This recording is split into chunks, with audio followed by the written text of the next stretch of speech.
Yep. Welcome all. I want to start with a public hearing on the code amendments and road specs. You want to speak? Mike? I can speak.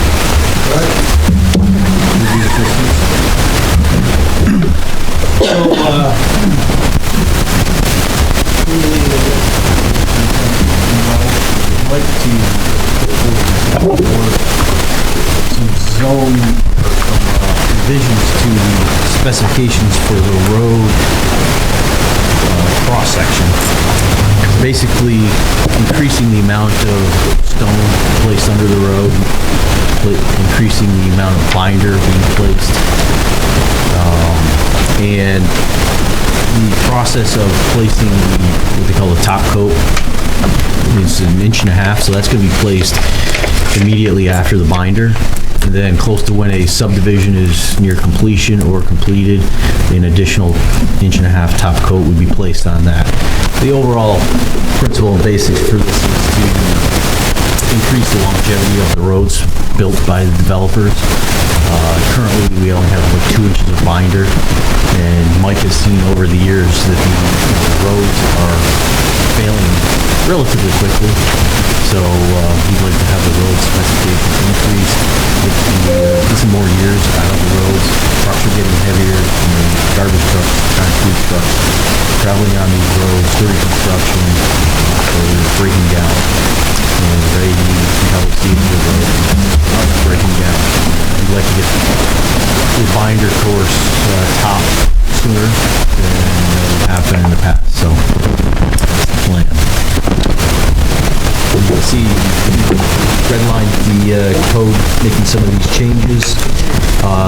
There's new cross sections for the town roads with the binder and 1.5 inch top being shown, and drainage as well. I guess one of the big questions is when would the town board want to implement these new revisions? At what stage of a new subdivision being placed? So as immediately as possible, as law requires. One suggestion was if a subdivision has not been, the plats have not been filed at Saratoga County, but maybe add some time to that, whenever you guys would feel appropriate. I'm not sure. Mike has a date in mind, or? 15th April, that's Friday, 29th. So if it's not filed with the flats by then? Make that motion. Well, no, you gotta... Later. Hang on, later on. This public. Not there yet? Not there, not yet. Anyone out there object? Slow down. Slow down. So if the board has any questions, also it's a public hearing, so open it up. I have a cutout in my parking lot right now of our old specs and our new specs. And I can see the somebody paved the back parking lot, one outfit, and a different.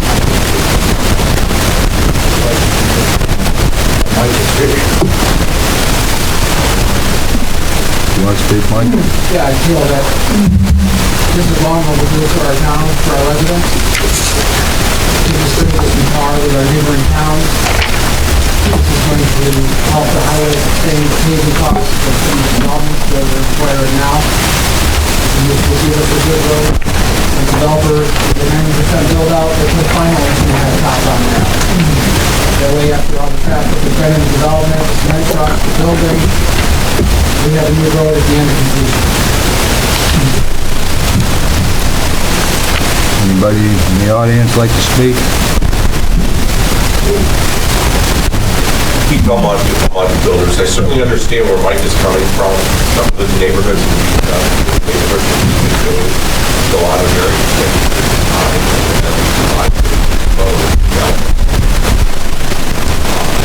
built in a whole variety of communities across the capital district.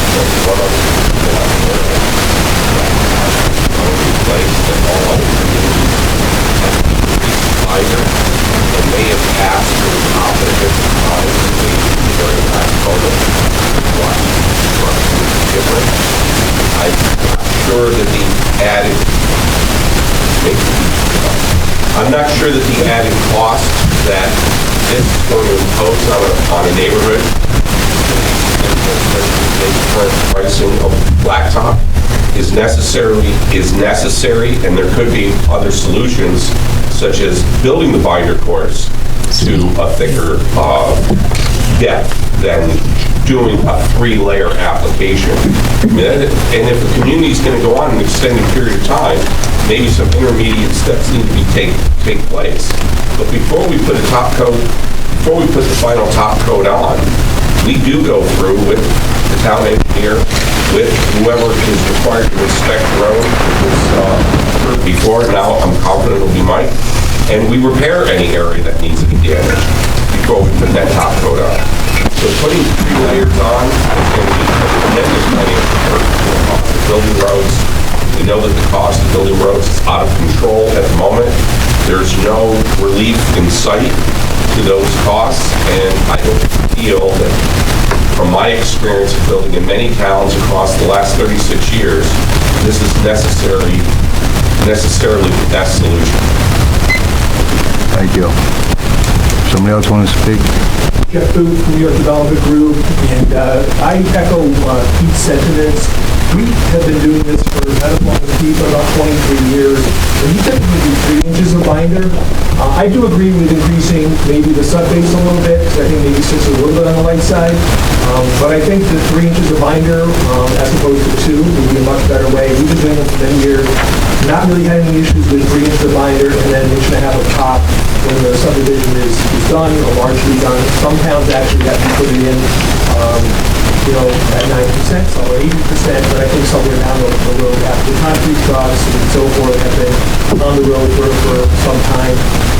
I think that's maybe an alternative that the board should look at. As Pete says, the cost of road construction, ductile pipe, HDPE pipe, sewer pipe, it's all gone through the roof. It makes it very difficult to absorb those costs. In addition to lumber costs, right? Lumber and building materials have gone through the roof, so, yeah. I think it would be in the board's best interest to maybe consider possibly some sort of compromise in between. But it is very onerous, the cost of construction. As Pete says, I'm only aware of Malta having done this, Brooklyn Park, Skodak, Saratoga, Boston, Half Moon, they all do 3 inches of binder. So just, I think the board, the nice of the board to consider that. The other thing I would ask the board to consider is any project that has been approved by the planning board at this time, give them a little bit of time, little project frankly that's been approved by the board. We're waiting for DOH to stamp the plans, and then review the plans. Our plans are done and ready to go. And the 15th would certainly be a challenge for us to get the plans filed in the Senator's office. So I'd ask the board to consider maybe some sort of time frame event. Thank you. Thank you. Yes, sir.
Thank you. Anybody else? I'd like to address the board. So some of the other towns have talked about, the town of Malta, we have that before, down before. And that's what they're doing. The cost of the sewer line, the water line, the same has nothing to do with the depth of the road. We understand that the cost of payment is expensive. But the only negative part I hear about this is from the road. I look at the residents, I was elected by the people want better roads. I can't afford the highway budget to pay what we have to pay them out. All they're going to come into our town, we should issue them on 10 years ago.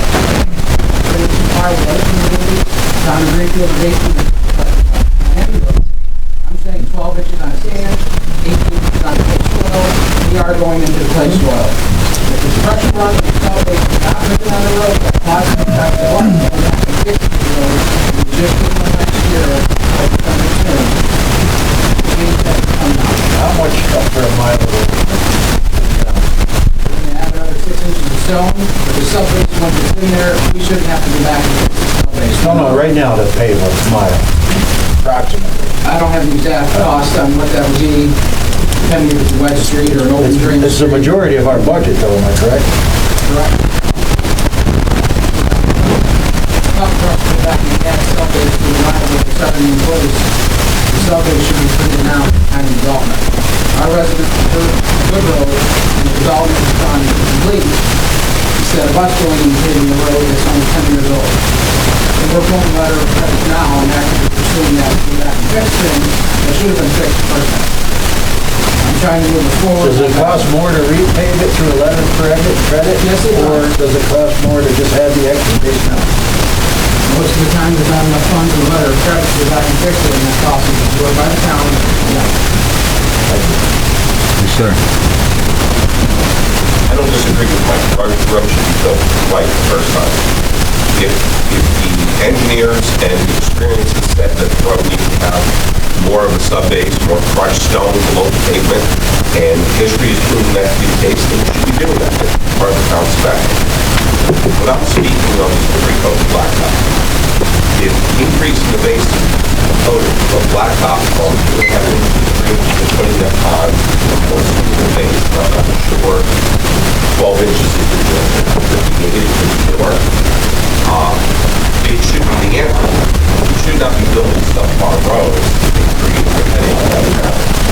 But the pre-coat blacktop, exclusively to my knowledge, multi-spec, is, my professional opinion, uncalled for, better way. So the specs that somebody referred to earlier, were they all the towns that are in line with the new specs? Or The only town that's in line with the new spec that might be to my knowledge, is Wilton. Exclusively. Saratoga, Greenfield, Round Lake, the park, Half Moon, are all range of the bay. The stone base varies because they've got a wide range of soils, and the stone base varies based on the soil that they're building on. Green is the blacktop, inch and a half the top. Top is put on 80% of the construction cost. and it's not working here. The one binder right now, we're actually,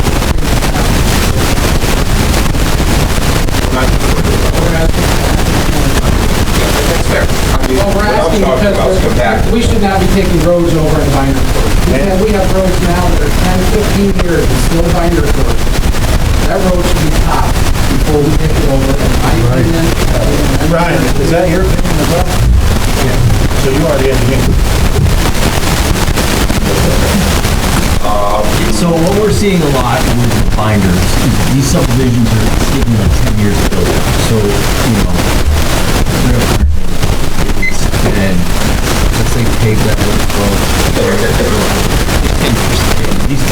I was the first house in 8 years ago. We have to binder how many times? Oh, the streets are wrecked. Yeah. So, you know, a lot of these subdivisions are not completed, you go out and binder first. And your binder is the structural component of the road. The inch and a half top, that's just sacrificial variance. That's meant to be worn out, milled out, resurfaced. So, you know, what Mike is saying here is, hey, we're gonna get a complete road right from the get-go, right from the start. And then at the very end, another inch and a half top for sacrificial wearing. So he's right when he said it should have been done 10 years ago. Yeah. So the other thing, you know, that Mike is, you know, has seen out there is that we're not getting full thickness everywhere. You know, we're not on the back of these screed machines, these pavers, watching every, you know, inch that they're putting down. And you've seen several places, it's not the full thickness. So, not to say that every developer is Who inspects them? highway, myself. And they pass even though they're under par? I mean, I don't get that. Well, that's where we're not out there 24. You can't see everything, you know. Yeah, we're not Can't out be there there full-time very long. inspections. Gotcha. Maybe develop. So they're putting it in right until you leave it. You got it. There's some areas that are. Maybe it'd be easier to drill holes and check. They can do that too. It's better than patching them. We did add core samples to my discretion or Ryan's discretion in the code. That is something new that we added as well. Okay. Counselor, do you have something? Yeah, just based on my experience here and elsewhere, there's a lot to be said for beefing up both the specifications. Not my issue, obviously, it's not a legal issue as to what you pick for road specs, but what is a legal issue, or can be a legal issue, is proper oversight and proper enforcement. We have extremely capable people here, our highway superintendent and our town engineer. This is not a criticism of any developers, much less any developers in the room, but there's always pressure from developers and from residents for the town to take over the road. Take it over today, take it over tomorrow, take it over because it's about to snow, we want to make sure you're plowing it, et cetera, et cetera.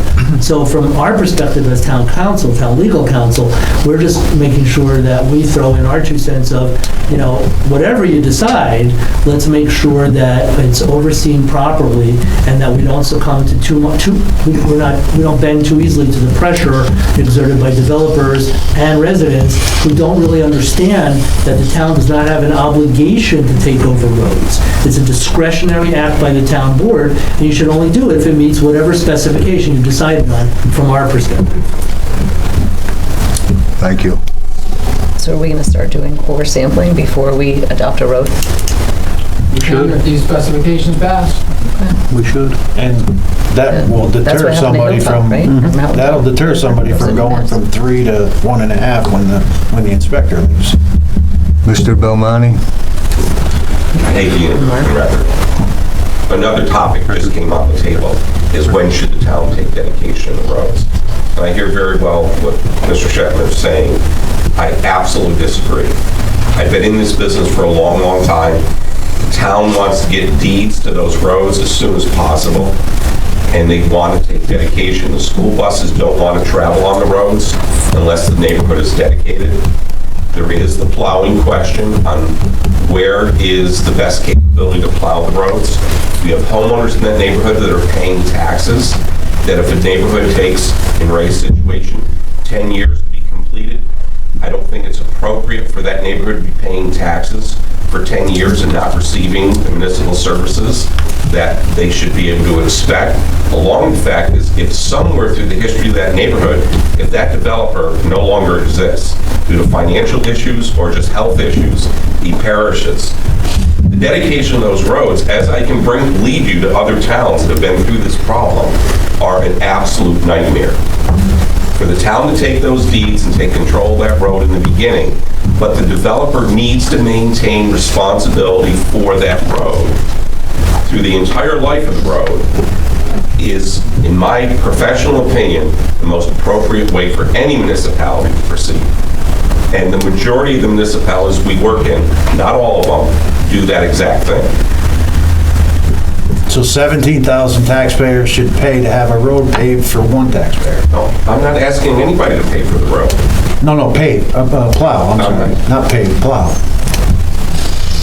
If you have a community of 10, 20, If you 30, build 40 if you homes, build a complex, like you just said that Ray waited, and there was a person at his house built years ago, paying taxes, the town should plow that entire development. he's in the house at the town road. The CO is issued on the house, and the town's taking the road over. We don't need COs on the house, the road is not ours. but the recommendation, That's a private road. the recommendation I just heard was for the town not to take dedication of the road. Well, I'm not perhaps, sure Mr. Jackson referred to with that, but we would take the road over when the intermediate top course is put on. The intermediate top course would have to be put on before the first mile house up. Before the town votes on this, I'd like to have clarification of what are they voting on.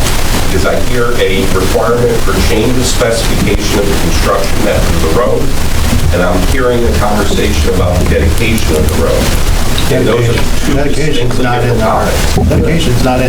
No. That was an example he was, That's correct.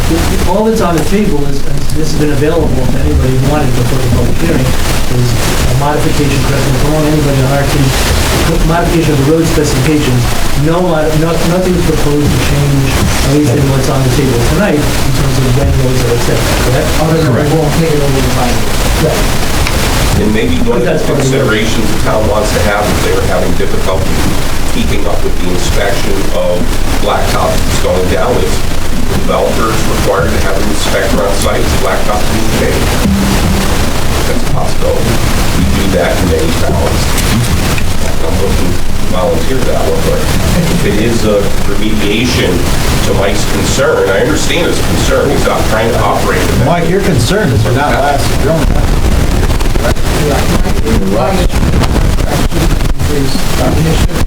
So an inspector, I did call and talk about the down there, the board members are happy with the new concept, the residents are happy. The final phase was top notch.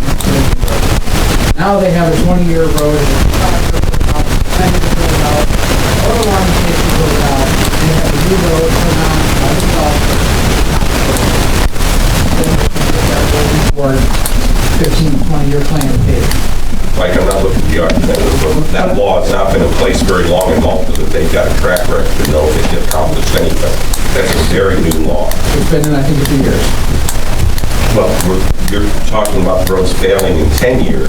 It's only been there a few years, so that has not been exercised yet to prove that it It's was eliminated working. the binder road that they're plowing. It's eliminated the issues of taking. Gentleman in the back. With no top on it. My name is Rich Pollock.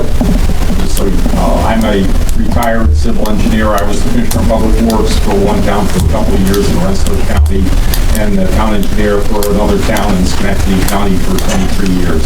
And I've dealt with some of these issues. The soils in the towns that I worked for were not as sandy, for the most part, as they are here in Wilton. I had more clay soils. But in both towns that I worked for, it's been a while, so I don't quote me on this, but I'm quite certain that the way we handled it was for the binder course to actually be 4 inches compacted. And the way they handled the top course was when the development was going in, if it was going to be a quick development, that is, it would be built out in 1 or 2 years, the highway superintendent allowed the development to be built with just the binder in there. If it turned out to be a longer term development that was going to take 10 years or a longer period of time, then the highway superintendent had the ability to say, you're putting the top course on this, because if you don't top course a binder and you let it stay out there for a long period of time, it basically wrecks the binder course, because the binder is very coarse surface. And lastly, I'll just mention the Cornell Local Roads Program, which I'm sure some of these folks have been to. It's an excellent program. It's most highway superintendents across the state go to it. Their big thing is it's better to have a fewer number of thick courses than a greater number of thin courses. Thin courses don't buy you strength. So, if you wanted to be extreme about it, it'd be better to put down a 6-inch base or a binder course. But in my experience, it was 4-inch over clay soils, and then the top course was, again, there was some flexibility built in. Thank you. Thank you. Just one more comment. Yes, sir. With respect to the,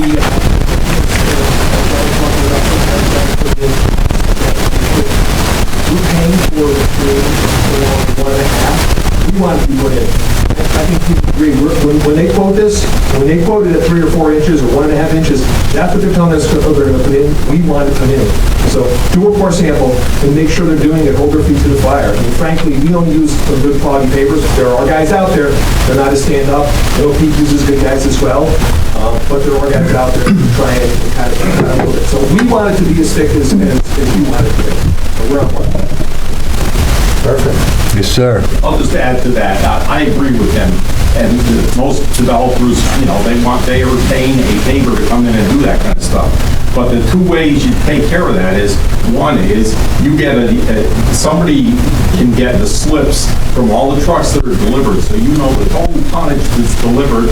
You do the math and you figure out, okay, does that tonnage equal a certain thickness of road over the length of the development? If you see a discrepancy there, and if you've done some checking occasionally, you know, yes, I better go out and take the core samples and check. But if you see you got plenty of tonnage there and it was generally put down well, then you've got that warm, fuzzy feeling that, hey, you got a good road. Thank you. Mark, you want to speak? Good. I see you kept waving, I figured. Can I make one clarification? Good, and it's not an issue that Mr. Shackner brought up because it's not under consideration this evening, but it was mentioned about residents of the town, you know, paying taxes without a road being accepted. There are no general fund or highway taxes in the town of Wilton. Thank you. Somebody want to make a motion and, Anyone else? anybody else want to speak? I'll make the motion to close public hearing. Second. All in favor? Aye. Opposed? Carried. Let's start the regular town board meeting, April 7th, and welcome all with the Pledge of Allegiance.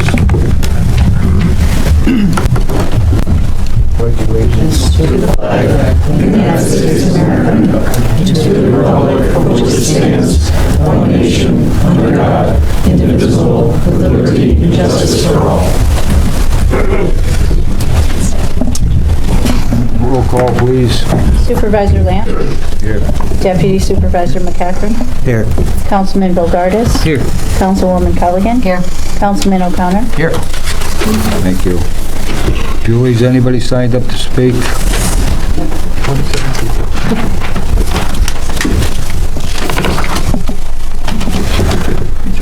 Richard Pollock.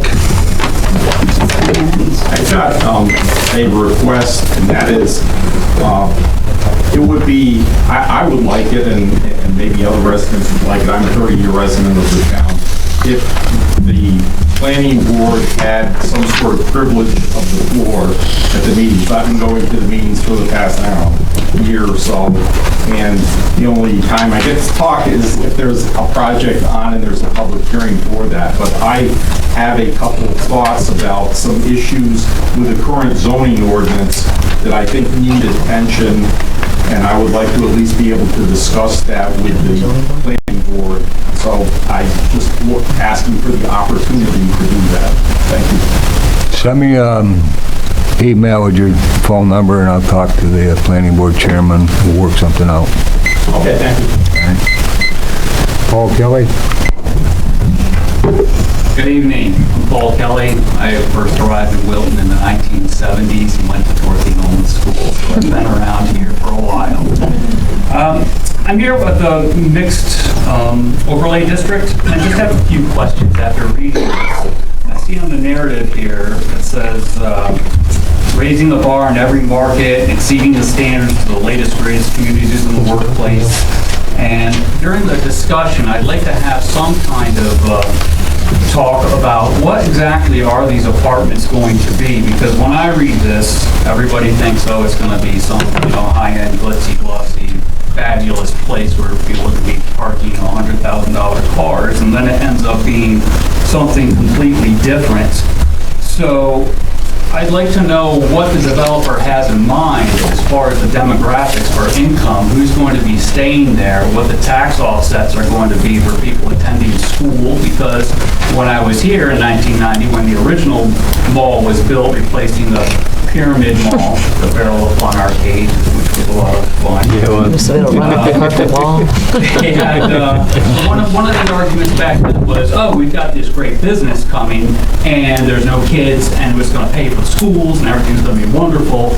And then I'm looking at this saying, oh, okay, well, there's going to be kids moving in here, some kind of residences, and are they going to have the increase in the taxes to set off the resources that they're going to use? I think overall it's interesting, but when I look on page 7 is blank as far as traffic goes, and I try to look at a map to see some kind of sketch or rendering of what could be there, and I'm hoping to see what's there, but I'd be curious and hopeful that it will be positive contribution to the town instead of something else that's going to be a burden down the road. Thank you. We'll be talking about Hoping for it, the so same thing. sit tight, sit Certainly tight. don't want anything. Don't leave. Anybody? Yep. Yes, ma'am. I just want a point of clarification because I've read through the narrative carefully, and I don't see a place where it's mentioning glitzy or $100,000 vehicles. So can you point it out to me? No, it doesn't. I said that's my interpretation when I read sentences that say the latest, greatest communities in the marketplace, exceeding the standards. I just want to be clear that nowhere in here does it say that anybody looking into it. No, and nobody, and I don't know what that means. So I'd like to know. Right. Thank you. Thank you. Has everybody had a chance to read last month's meetings, and if so, somebody want to make a motion to approve them? I'll make the motion we approve last month's meetings. I'll second. Second? Minutes. Minutes. And the meeting. All in favor? Aye. Any opposed? Carried. Margot, you want to give your, wait a minute, Margot, sit, please. We're going to move 616 to 4.5, we'll call it. Penflex. So I've You want to completed talk about that, Maria? Yes, thank you. I've completed the review of the Wilton Emergency Squad Service Award Program, and as of December 31st, 2021, I did have a revision as a result of my review, which I sent back to the Emergency Squad, and the revision was relatively minor, easily corrected, and we moved on. I sent back the revised spreadsheet to the Emergency Squad, and that is what will be posted for the next 30 days at the Emergency Squad for the review of the participants. At the end of the 30 days, we'll get the package back for approval here at the board. We are the sponsor, so we'll be approving that. I just want to make a notation to everyone that the Emergency Squad personnel are phenomenal. The amount of work that it takes to keep track of every single participant's categorized activities is a lot of work on top of what is already being done, and they have consistently done a phenomenal job. So for tonight, I just need the board to resolve to accept the results of my review. And that requires a motion. I'll make that motion. We accept the report. Second? Second. All in favor? Aye. Any opposed? Carried. Thank you. And they are probably one of the best in the state. Yes, agreed. Margot, your turn. How are you? Busy meeting tonight. I will try to. We'll be sending out for coffee. We'll be sending out for coffee shortly. All right. I will keep my report very brief to respect people's time because I know there's a lot on the agenda tonight. So we do these quarterly reports for the town board of Wilton Wildlife Preserve and Park. I'm Margot Wilton, the executive director. So the first quarter of the year is our winter report, and I think anyone who's with a snowmobile club or a downhill skier knew that this winter was not great for people who rely on natural snow. There is a copy of the report on the counter there, and I know the town board received it. We had to cancel 32 programs. We canceled some weekends when we do our winter rentals because of those poor snow conditions or sometimes just extremely icy conditions, which made it unsafe to bring groups of people outdoors. But we're still rebounding from COVID, and so lots of school programs and other kinds of programs, we were able to do those. And so our attendance actually in the first quarter this year exceeded that of last first quarter, even with those 32 canceled programs. So you can imagine if we've been able to do those, how many more people we would have been able to work with. So in the winter, this winter, it was really great having the ice skating rink there. So again, thanks to Scott, thanks to the town of Wilton for providing yet another outdoor recreational service at Camp Saratoga. We tried a little experiment this winter, which went over really well, and Tori was kind of in charge of these outdoor bonfires during some of our winter rental hours so that people could come who were cross-country skiing and snowshoeing, and there was a bonfire there at Camp Saratoga near the bathrooms where Boy Scout and Eagle Project had been to put in a fire ring and some benches there, and so we've been able to make use of that. And so that was another way of enhancing some of those outdoor recreational activities this winter. I know we all would have liked to see more snow, but even so, a lot of people as always get out and enjoy the services and facilities that are provided by the town. And we're, again, appreciative for the plowing of the lots and all of the work that goes into making that a public space for all of us. We're starting to look ahead to spring programs. We just sent out our spring newsletter, e-newsletter with all the different kinds of activities that we planned. So we hope people will take a look at our website. I think maybe some of the brochures, I think are here somewhere, of all of the programs that we have coming up. We're excited this month, a new program. We'll be doing monthly campfire chats that was funded by a foundation grant from Common Roots up in Glens Falls. And so that'll be a monthly program, again, at that campfire ring in Camp Saratoga, bringing people to Camp Saratoga. So that's starting in just a couple weeks. We've got all kinds of Earth Day, Earth Week programs with the school vacation coming up. So again, that's something we're looking forward to this month. Looking a little ahead, we were disappointed the last 2 years to have to cancel our Wildlife Festival that takes place the first Sunday in June.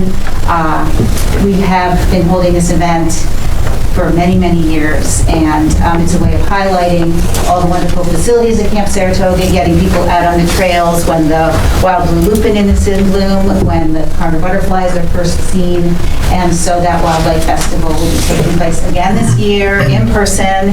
We're really excited about that, and so we'll have a lot of activities going on June 5th, so that is coming up. And we're gearing up. We're super busy with our calendar. Tori can tell you she's trying to shoehorn in a lot of the groups. We're doing a week-long residency at Dorothy Nolan School this May, as well as hosting field trips from Dorothy Nolan, from Ballard Road, Schuylerville, and then other schools as well, who will be coming to enjoy the park and the trails and do the pond exploration right there at the pond. They'll be able to use that new bridge. So that's it. That's the end of the first quarter, and we're heading into the second quarter, so I'll be back to fill you in on how that turns out. Anybody have any questions for Margot? Margot, I want to thank you and your staff and all the volunteers for the great job you do there. Well, thank you. Thank you. And again, as I say every time, we could not do it without the support of the town. I mean, with the operating grant that we get that helps to support the public programs that we do with the staff like Scott and the other staff that helps to maintain Camp Saratoga. So I feel really, it's a great partnership that we are able to have with the town to be able to do all this for the public. Thank you. Thank you. Margot. Code Amendment Road Specs. You want to talk about it again, Mike or Ryan? I think I'm good. My case to the town board, I think this is going to lead us in the right direction. I think this is going to give our residents a better road. Nothing against any of the developers or Mr. Belmonte. I understand some of his issues where he's coming from, but I also understand this new highway superintendent. We have some issues with our roads that I'm trying to move forward. I'm sorry, No. Harry. Go ahead. After you. The adoption date, did I walk in, I heard it's April 15th for this change? You gonna grandfather anybody in? That's, The reason I'm asking is I was told in a conversation that it was April 30th, which would give people more time. and I'm okay with the 30th. I'm sure Mike is. I mean, I think the 30th is a Saturday. Yes. 31st? 29. No, I'm only kidding. Whatever the board wants. Is there an actual 31st? Because that'd be a good date for the developers. That'd be a Sunday. Is there 31 days a month? One thing I'd like to, somebody made mention, there's no evidence that that's going to work. It's only been in effect for a couple of years, but we have substantial evidence that what we have doesn't work, so. Right. I think we need to move forward on this as well. Somebody want to make a motion with a date? Did you have anything? All I was going to say is, there probably isn't anybody in this room who knows less about how to build a road than I do. I know a good one when I see one, I guess, when I drive on it. But, so I put reliance on our professional staff, the highway superintendent, engineering, in regard to issues like this. So it's their recommendation. I'm inclined to go along. I totally agree with you guys, because I know nothing about building a road, and people who are elected and employees as engineers, they know more than I do, so I'm going to support their feedback. Somebody want to make a motion, set a date? I'll make the motion that we accept the code amendments effective the 30th. Was there some discussion about that? So that means their request for Matt has to be in by the 30th? Is that how, filing, Signed milers at the town. that's what we're looking at. By Friday, That's April what you 29th. have. 29th, Saturday you can do that. The 29th. 29th, we're changing. Yeah, I said that. No second? I'll second. All in favor? Aye. Any opposed? Carried. Attempt to accept land Pine Bluff subdivision. You want, that you were, No, he's here. I said- Is it Benjamin? how are you? Good evening. Are you Benjamin? Yep. Okay. I thought so.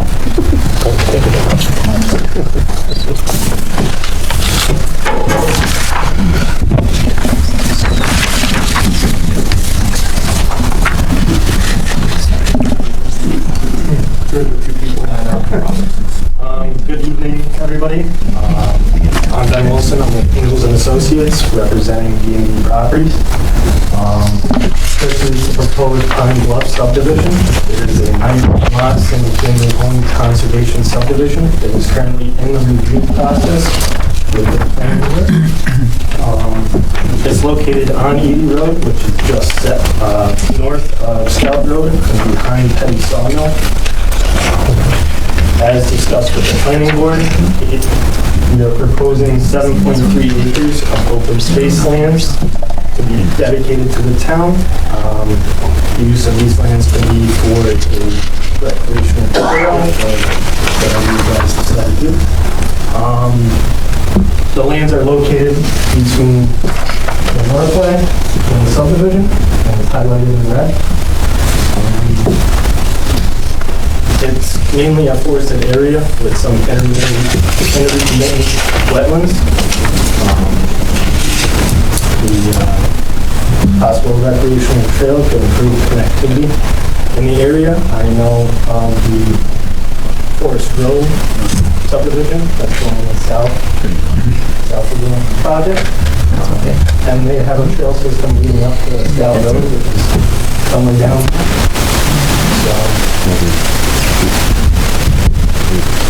some improved connectivity could be done.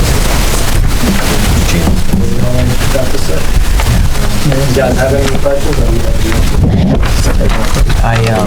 Earlier this week, I walked the property.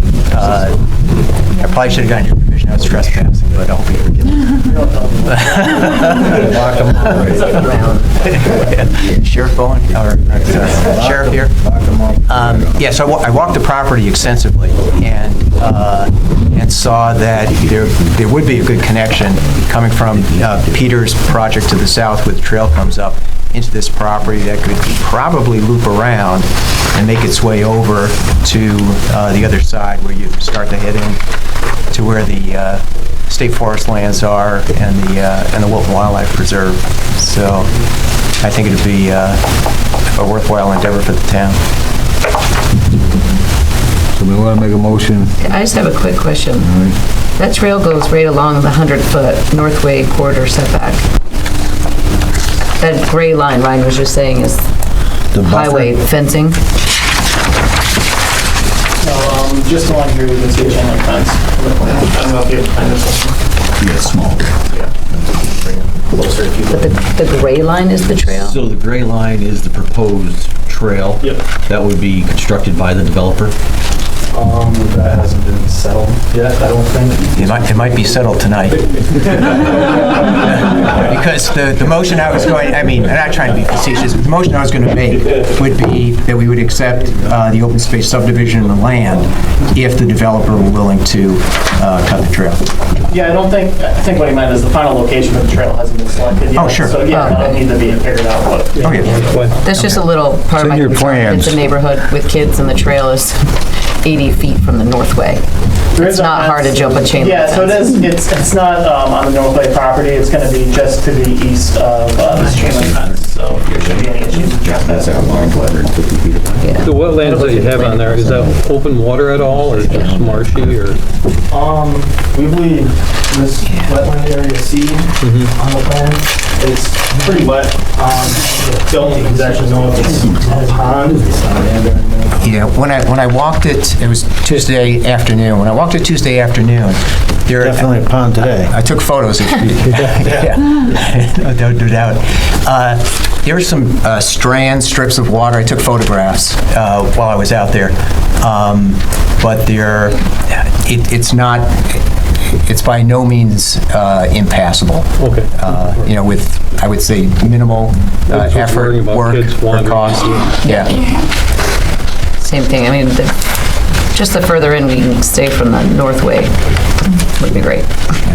Because they could move that line, instead of staying on the 100-foot buffer, Yeah. they could move it 50 feet over. You know, that line could be 150 feet away. Right, that line is not set in stone.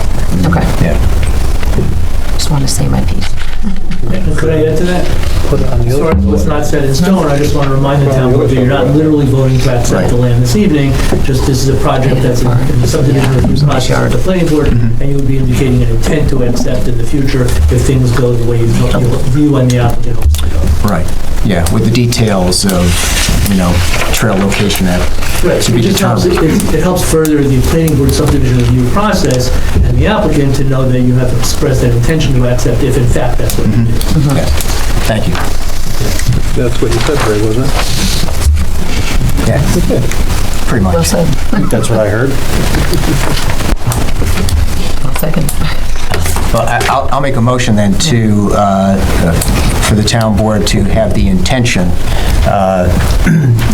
depending on additional site plan review and approval, et cetera, that positive intent on accepting the open space. With the trail. With the trail. I'll second. Constructed by the developer at his own expense. Some nice arborvitae along the Northway. Do you have a second? I'll second. Aaron, all in favor? Aye. Any opposed? Thank you. Carried. Selling and soliciting licenses, Sue. I'm sorry. For Ryan. Okay, so we do this every year. The town, we have an annual report that we submit to New York State DEC for the stormwater report, and we do have a draft annual report available for review if anyone wants to take a look at that. Thanks. Anybody got any questions for Ryan? I'm gonna come to your office tomorrow to review them with you. Yeah. Peddling I'm gonna hold my and breath. peddling and soliciting licenses, so you want to So we check on received that? a soliciting application for Albany, or Adult and Teen Challenge Albany. So it is a 12-month drug and alcohol restoration program offering a community-based residential treatment protocol for individuals not yet ready for independent living. So as part of their community outreach efforts, they're requesting our participation in their drug awareness campaign, which means they have a walkathon here in Wilton, and it's a viable way for them to inform the public of their services so those in need can experience freedom from the grips of addiction. So they are requesting a peddling and soliciting license and also asking to waive the fee. So they're going to be walking in Wilton? Do they have a We have our building? own local Do they have a not-for-profits. building they use? They have several buildings or corporate offices in West Yeah, but I don't see Babylon. nothing around here. Yeah. And we have our own non-for-profits right here in Saratoga County. Yeah, but, you know, for me, even putting aside whatever organization it is and the cause, I've always struggled with with this permit, that we're giving a group of people that we don't know who they're going to use, The right to go. permission to go on somebody's private property, bang on their door, ring their doorbell, to solicit money. And in today's world where, people are now, almost forced to have, doorbells with cameras on them because of, nefarious individuals out there. I don't like the idea of giving people authorization to go on somebody else's private property to solicit for anything. Much less money. You want to make a motion on that?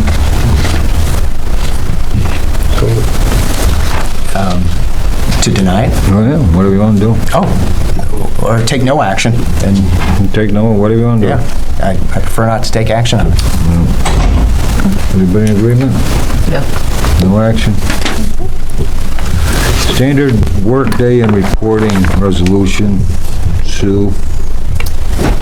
Yeah, the New York State Comptroller's Office for the New York State Local Retirement System. We have 3 people that need to be reported, so we just need to approve the resolution for Matthew Casio for 6 work days per week.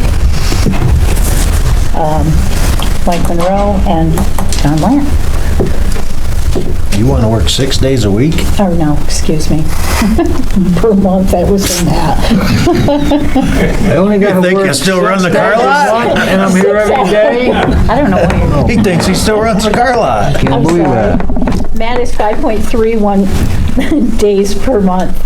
Mike Monroe is 25.79, and you, John Lant, is 18.60. I'll make that motion. Thank you. I'll second it. I'd put him to work for 6 days a week, but that's off the table. Have a second? Aaron, All in favor? who seconded that? First, second. Thank you. Any opposed? Thank you. You were. ARPA grant application form and limits. Raymond? I had some discussions with the town controller. I know the town board members have also been giving some consideration about the deployment of the funds that we're receiving under the American Recovery Plan Act. What's the total amount for this year and then next year? So we will be receiving this year approximately $1,000, and last year we received the same amount. So Okay. in total, approximately $1.7 million. Okay. And I know that the highway superintendent, town engineer, and others have discussed capital projects for the town for which these funds can be used. But there's also discussions about using them for local not-for-profit organizations. And I wondered if it would be the appropriate time to at least take an initial allocation of funds in aggregate that we might want to devote to these not-for-profit organizations here in our community. And similar to what Supervisor Lant and his colleagues at the county did, set aside a certain amount initially, set parameters for those grants, and then allow these not-for-profit organizations to apply. I thought, maybe initially, initial allocation in total of $50,000 with grants of anywhere from $500 to $5,000, and see what sort of activity we get. And if need be, we could, or if it was a desire of the board and there was a need for it, that we could allocate additional funds going forward. So just... Once we see interest? Yeah. I agree with that. And we could basically use the same format as the county uses, so we don't have to reinvent the wheel here. Right. Just take out Saratoga County, put in Town of Wilton, change the numbers, and we're ready to go. Does that money disappear? Is it always going to be there? So the money disappears once we use it. This is a one-shot. Right, so once it's used though, but if it doesn't get, it could stay in the account for 10 years. Right, it stays in No, that we have account. to return it. Yeah, you gotta get... So then maybe you might want to make that number a little higher. Was it by December of 2025? 2026. 2026. So we have to, here's the parameter, very important to note, that we have to have an obligation for the money before December 31st, 2024, and then the cash has to go out the door by December 31st, 2026. So while we do have a long time to actually disperse the money, the longer we wait to do a capital plan, the harder it becomes to do that capital plan. Because capital planning requires, well, what's the most pressing project that we have? Then we have to go to bid. Then we have to have the project. So there's a lot that goes into, and I think it's important, and I think Councilman O'Connor was saying that an initial allocation of a chunk of this money can be set aside for not-for-profit granting, whereas maybe a more significant portion should be kept for the town to decide which projects need to be done. The great thing about the final guidance that was released in January of this year is that it is much more flexible than the initial guidance that came out last year. So now we can use, which we weren't able to do before, we can use this money for road improvements. We can use this money for a vast different, You got his attention now. vastly different purpose than what it was originally set out for. So I think it's a great idea to initially start with a smaller chunk of money, like Councilman O'Connor was saying, and then later on down the road, if there's more money left over, we can certainly go back out to those not-for-profits in our community.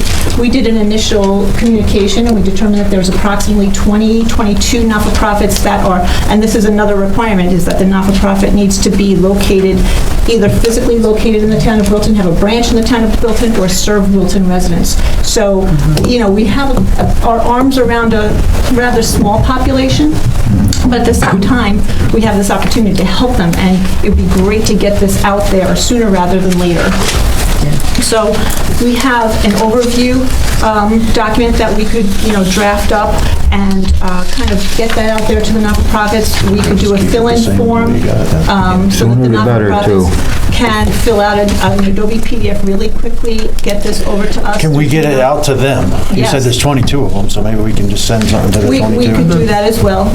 We could post it on Facebook, we could post it on our website, we could do a mailing. We have the ability to tell the not-for-profits that they can email it back to us, they could mail it back to us, they can bring it physically back here.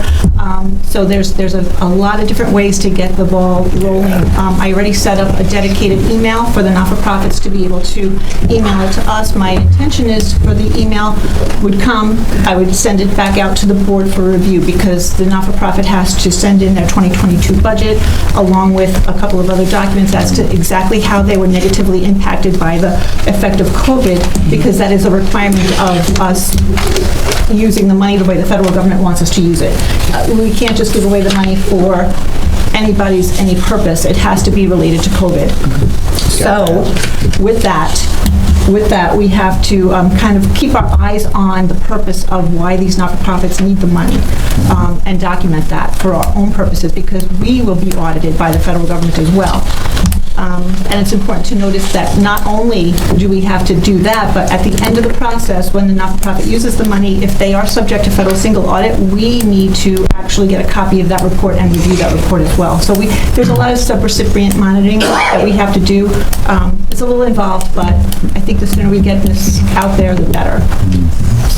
Do projects have to be Do we have to put a cap on? Yeah, we should put a amount. by December I mean, 31st 50 of seems like 2026? that. or just Yeah, I the funds go- out I mean, we're getting for them? 1.7 The county gives So 500 to 10,000. So if we build Right. something, Do you want to have a, like a $100,000 31st of 2026. initial limit with the grants from 1,000 to 10,000? Per applicant or per? Oh, in aggregate, 100,000, and then 1,000 to 10,000 You might need more than that, Ray. application? You might need more than that with 22 Right, but like Maria said, we can always add to Everybody put in it. for 10,000. You might want to go 150, see who bites. So, We have a bid of 150. Half and a half and a half and a so half. for 20 not-for-profits, if we were to do a 10,000 maximum, that's 200,000, obviously. Right, that's what I was just saying. Right. So we could do a sliding scale. We could say it's a maximum of 10,000 for now. And then if we decide that They we can don't always have the come back. money, we could always do another outreach. Whose responsibility is it if they screw up? It's the town on the hook?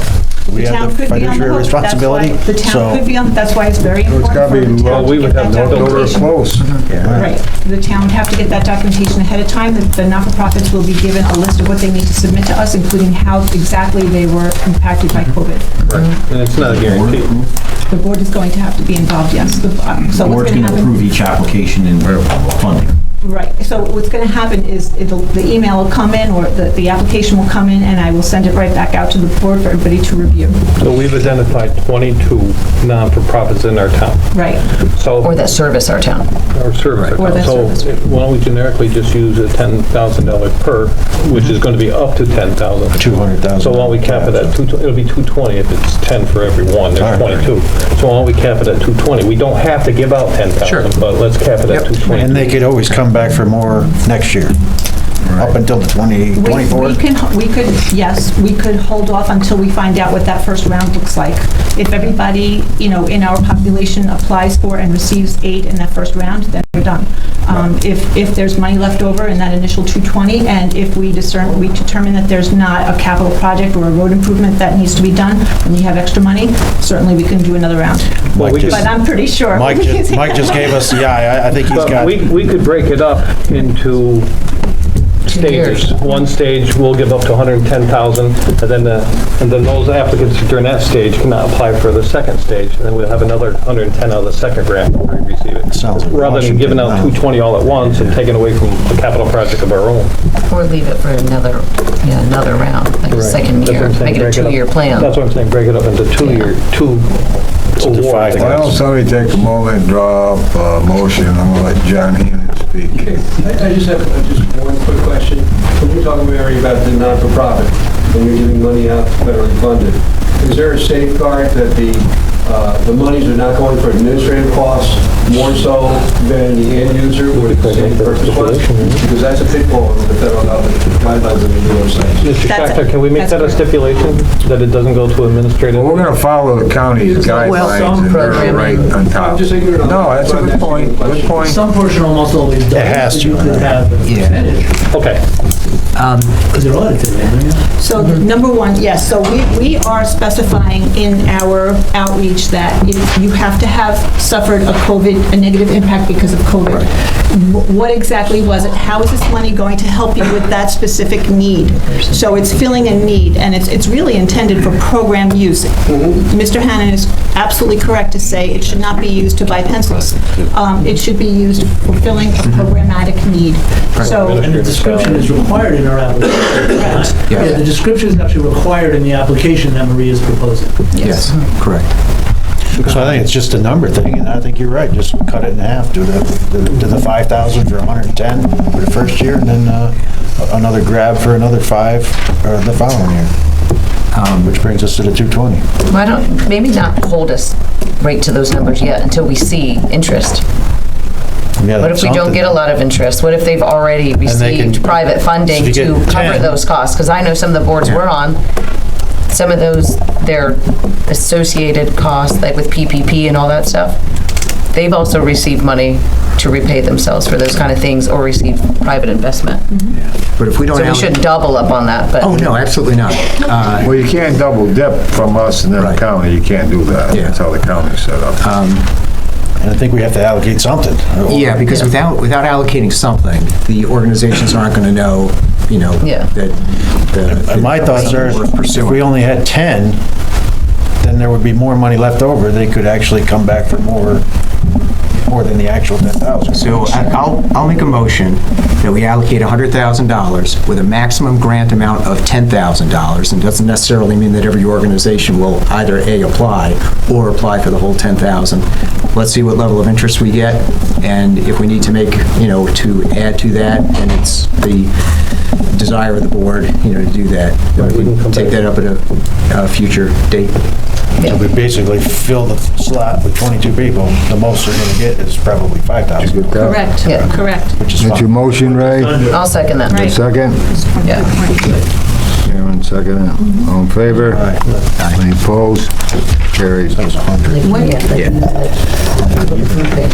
Road dedication, and they go away, Ryan? Right, correct. Because preference will be given to awardees who have not already received money from the town. Okay. But that doesn't mean that they won't get it. Right. Just means preference. Okay. So when would the board like to push this out?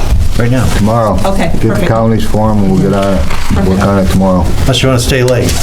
No, I'm good. Tomorrow is fine. Tomorrow is fine. And I could get this on the web tomorrow.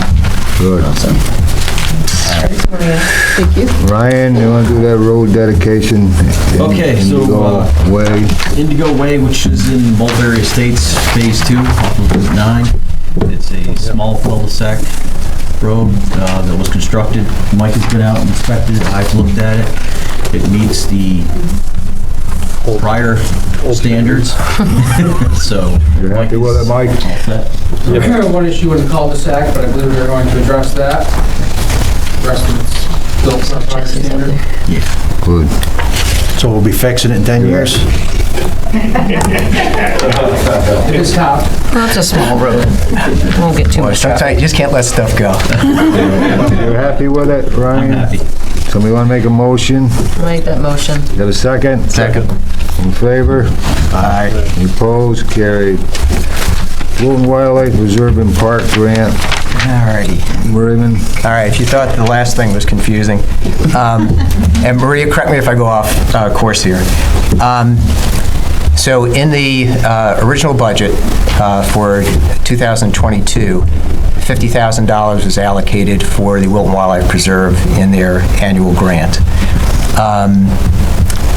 Subsequently, the town agreed to increase that to its traditional level of $90,000 to cover certain expenses related to programs and certain personnel, one of which is sitting here, in order to cover that That does a funding. great job. Thank you. So subsequent to us amending the grant agreement, the Wilton Wildlife Preserve got another grant from another organization to help offset similar expenses. I talked with Margot talked with her board, and we looked at other expenses that were related to the educational programming and programs that residents of the town use. And netting it all out between our original amended agreement for $90,000 and the additional funds that they're getting and the other programming that is related to town resident programs and education, it allowed for the reduction of the town's grant from $90,000 down to $82,550. I got that right? You did perfectly. So, my recommendation is that we amend the agreement yet again and reduce it from $90,000 down to $82,550. That's your motion? It sure is. I'll second. Any questions? You got a second? All in favor? Aye. Any opposed? Now that it's done, they're not eligible for the ARPA? So all organizations would be eligible, but preference will be given to those organizations that have not already received funding from the town. So, okay, good. You got those carried and all that? Wilton Mall petition for use in zone, Mr. Jones. Supervisor, this is the toughest part. Red button.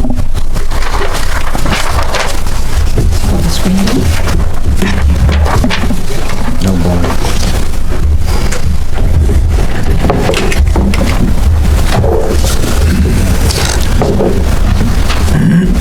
Now I'm in a bad seat. You want to switch? You want to see this thing? Yes, I do.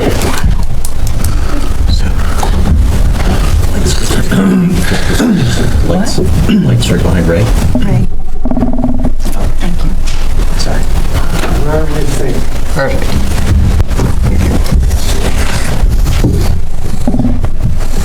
Her assistant gave it a minute and she pressed the button and it popped up there. I'm not sure which one she pushed on your computer, She but doesn't like me very much. Just push them all. It worked. I'm gonna need it until Dave.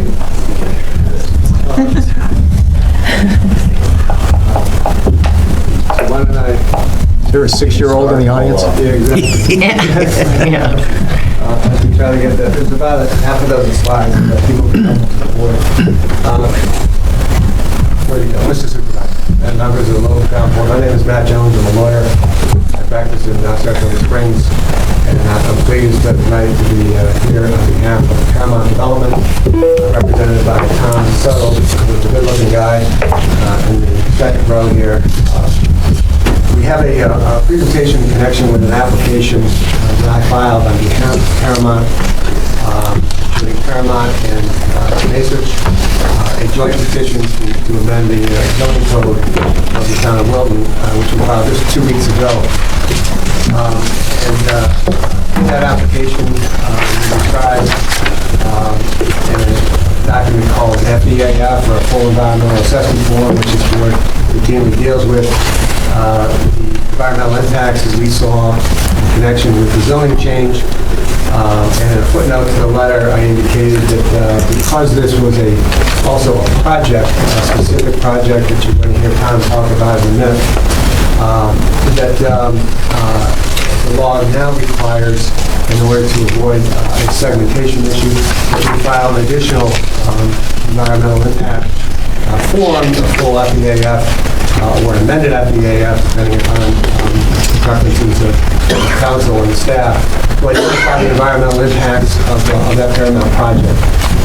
And that's a project that we envision to be just under 400 residential units, 390 plus or minus, 290 plus or minus of apartment units, and another 88 or so of townhouse units to be finally site planned.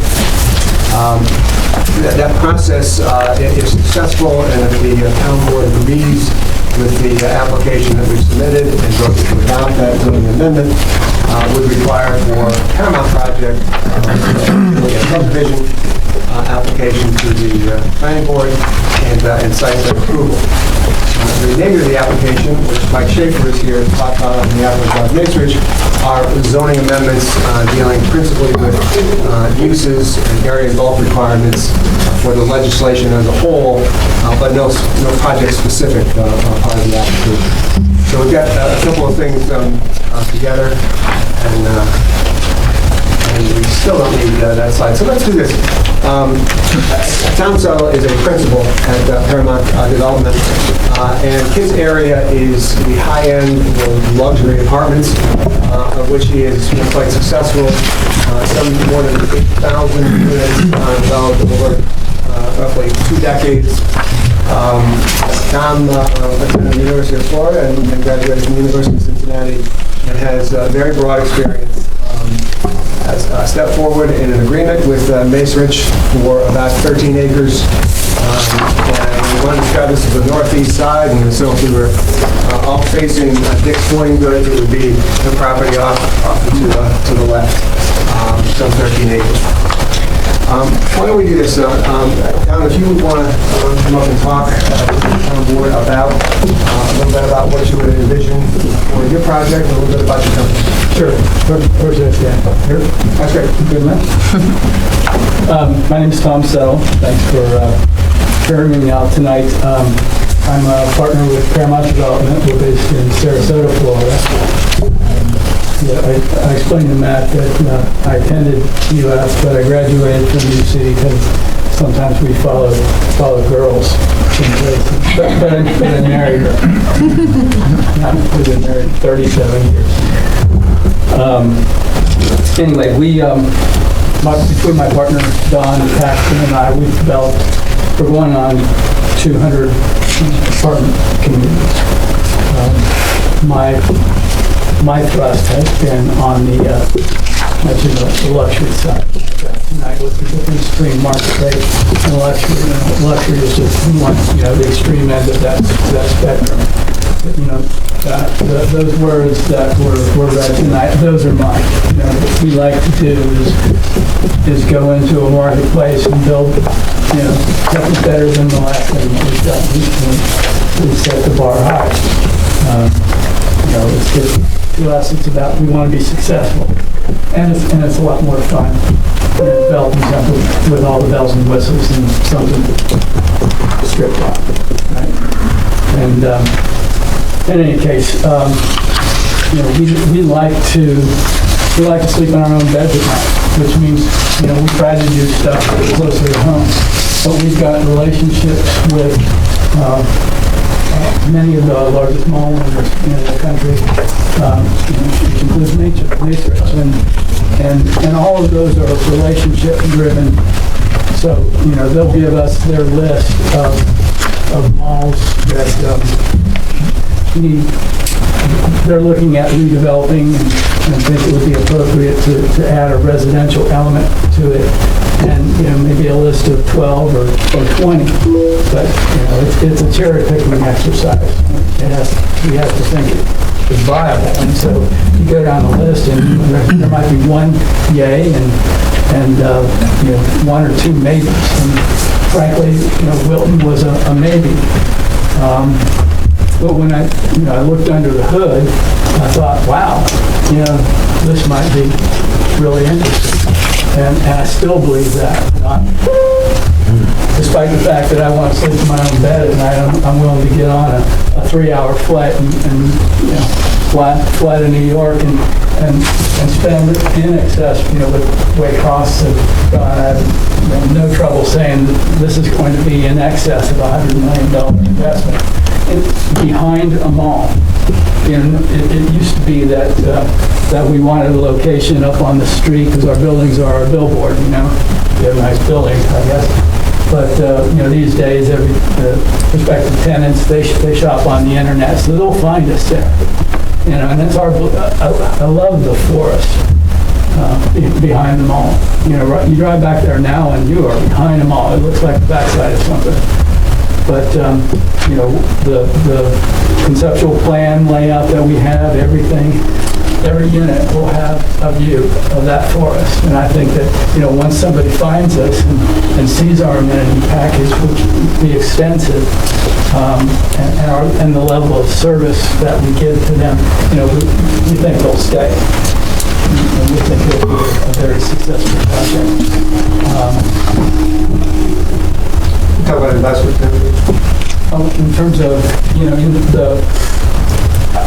I looked at the National Multi-Housing Council. That's the top industry group. And they did a study back in 2012, and I, indexed the CPI to 2022, and it basically says that tenants. Somebody asked, the minimum income to live in our lowest rent unit would be about $60,000. That's what it would take to qualify to live there. And that those tenants spend in excess of $32,000 spending, right, per year. And 70% of that is local. So what that translates into, what we're proposing is $23 million worth of spending, of which 70%, roughly a little over $16 million locally. And, you know, and I would take that a step further because, you know, our tenants, you know, we're going to be connected at the hip to a mall. And, you know, to us, again, you know, we're choosing to, you know, spend $100+ million to be on the backside of a mall. You know, to us, the mall is an amenity. When we look at all those locations that the mall owners are offering, you know, we want something where we can see, you know, an upward trajectory. We don't want to be part of something that's dying. So that's why 17 of the 20s are nays, right? Because, you know, this is a small market and these are considered B and C malls. And, you know, the A malls are fine and the B and C, they need help. But, you know, there are plenty that are beyond help. And so, you know, what we see in the Wilton Mall is something that is going to have, you know, can have, it's got some momentum here. You know, you added the hospital to it recently. I don't know how old the BJ's is, but you know, we really like the specialty market there. We think that's, you know, that's going to be real popular with our residents. Quite frankly, we've done you know, I don't know if it's part of the mall, but we've done a number of communities near Target, and they've all been great. But you know, we do real well around retail, and we think it's a symbiotic relationship. You know, we help them, and they are an amenity for our folks. The graphics, obviously, would be very, very helpful. I've got to work on that, and then have Mike talk to you about Masage's interest in the outcome of the proposed legislation. Mike, sure. So I'm Mike Schaefer, I'm the general manager of the Wilton Mall here locally. If you've been to the mall, you've seen that the retail industry has been going through a period of dramatic change, and not in a good way. 2018, our Bonton closed. 2020, our Sears closed. And during the pandemic, somebody accelerated some closures for some national retailers, either through bankruptcy or choosing not to renew leases. This is trying to put us a little bit in a position to where, as a landlord and an owner, we need to look at how we can reposition the mall for future growth and viability to maintain the tax revenue for you folks here in Wilton, both the sales tax revenue and property tax revenue. And we see rezoning the property as for bad residential, as a catalyst to help attract and get future tenants at the center, including dining and entertainment options, which right now we quite frankly don't have any. Here, Tom mentioned, you know, we're a BC mall, and that is where we sit. And this is the type of malls that the current retail industry impacts are impacting the worst. Right now, we're still in decent shape, but the residential addition to the property on an end of the mall that right now, quite frankly, is getting no interest, would be a catalyst for growth and a catalyst to attract new retail and dining and entertainment options, which right now there's not that interest in. So we're looking for zoning overlay to allow for not only residential use but some other uses. So when future opportunities present themselves, we can jump on. And that's kind of what we're looking for as a mall owner and back to, you know what, I'll just go without the graphics. So, Dave Carver with the LA Group. So, I believe all the board members have seen a rendition of what we are proposing. We had the opportunity to meet with a few folks over the last year. We've been working on this for a year. So, just everyone knows Wilton Mall, obviously. So, the plan is basically to remove the Bonton building, which is about 70,000 square feet, and develop 2 phases of apartments and townhouses. The mall property is 101 acres. It's made up of actually 4 parcels. There's 1 large parcel, and then there's 3 inner parcels. There's a pad parcel around BJ's. There's a pad parcel around JCPenney, and there's a pad parcel around Dick's. So actually, the 101 acres is made up of 4 parcels. I think when they were looking at this site, there's a lot of opportunity here. That if you know the back side of the mall or the east side, you've got the county forest, you've got the perimeter road, you've got a wide expanse of parking, and you've got the vacant bonton. So the thought would be to remove the vacant bonton, develop the first phase, which would be it's about 250 units in 4 buildings. They would be 4-story buildings with underground parking, with amenities within the perimeter road. So there would be the only trees that would be removed were actually trees that were planted as part of the development of the mall. So, and actually for phase 1, there is a increase in pervious area. So there would be, when phase 1 would be done, there would be more lawn and landscape than there is now. Just the way it works out with the removal of that buildings. And there is, like I said, there is a lot of asphalt there. Phase 2 would be, if you're coming up the perimeter road to the north and you bend to the west, there's a large open area behind Benson's that was actually a borrow pit. A lot of people think it's a stormwater basin. It's not a stormwater basin. It's a borrow pit. Material was taken out of there, I believe, to build the mall. So phase 2 would be in that area. So again, the only trees that would really be removed were trees that were planted between the perimeter road and that borrow pit. And once you get beyond the perimeter road, there's the county forest. So again, good infrastructure, good road system. It's all in place. A plus from, I'm a land use planner, so a plus from a land use planning standpoint is this, in my opinion, infill development. You're not cutting down any forest. You're taking land that is underutilized, quite frankly, and repurposing it, for lack of a better word. And I think, the application is all about the fact that residential uses are not allowed in the C1 zone. However, mixed-use development is discussed in your comprehensive plan in the Exit 15 area. So, again, we apologize for not having these graphics, but like I said, I think you have seen them.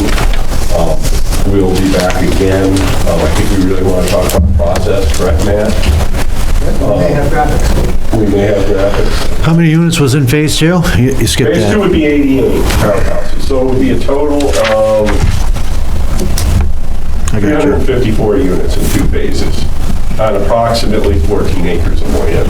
388. About 296 and 88, 354. 96 and 88. I think we need to go back. 384 you asked for. That's why you're in the 384, I apologize. What was the first phase then? It wasn't 250? First phase was 4 buildings, 250 apartments. 296 and 88.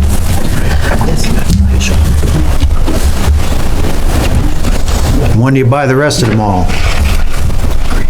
I don't think that's a question for me. I'm sorry, what was the question? When do you buy the rest of them all? Well, I think it's important to understand, I mean, this is a this hasn't special gone district. through a planning process, so you're hoping for this many apartments, but it doesn't necessarily mean, so if, anybody out there's like, holy, that's a lot. It doesn't necessarily mean that that's how many will end up there, just, that's like the wishful thinking point, and that That's the proposal. Yeah. And I'm sure the numbers have to work, certain number of apartments and revenue and mortgage and all that kind of stuff. But it will go through a process, yeah. But reading through this, amenitized things, and you want to spread that over more units, if the market will support that. Yeah. And we see projects of this size, there are a couple proximate to us that have thrived. And there's a pool, like for people, you guys don't see the graphics, but there's a pool, indoor facility. We plan to have an indoor pool as well, indoor basketball court, a wine wine club. We're looking for a special district, is what special zoning district for them all. My thoughts. So my second question basically is, when do you buy the rest of them all? So, I mean, right now we're looking at the 354 units. When you buy the rest of them all, how many units you put in the rest of them all? We like mixed use, and we want to be part of this retail business complex. So, we wouldn't have, I mean, our regular zoning don't allow 4 stories, so we're gonna give special attention to the 4 stories. And then, to me, this doesn't even fit close to our comprehensive plan. One of the conversations we had too is that these numbers, however, what's the total? That maxes out that property for residential use. Until So this isn't gonna go up on the other side or somewhere else on the property, another set of these. This maxes out the residential use within that There's property. none there now, so what stops them from coming in 10 years from now, after they spend $100 million and they put the fancy pools, the 4-story houses or apartments, coming in and saying, well, we want to buy the rest of them all because we want to spend another $100 million, and changing the district once again to whatever they want. Nothing's going to stop it. You can say they can cap it at 354 tonight all we want, but when they come back, A future town board can legislate what it wants. Say no, yeah. Yeah, and they can also say no. The proposal is for the zoning amendment to allow the residential use on the Wilton Mall property to be a catalyst to attract new retail, dining, and entertainment. That's what the proposal is for. As a catalyst for growth for the property, so it doesn't continue to decline. I read through your proposal here and all your paperwork you give us. Most of it's blank. You identify the wrong fire department to cover it. A lot of the questions that I feel is pertinent to be answered, they're all blank. There's like 8 blank pages out of 13. That's correct. And so, Matt, you want to speak to that? Sure. That's the FEAF for the zoning change. Routinely does not have a lot of project specifics. There's no building, there's no construction. The environmental impacts are simply different than what you will see.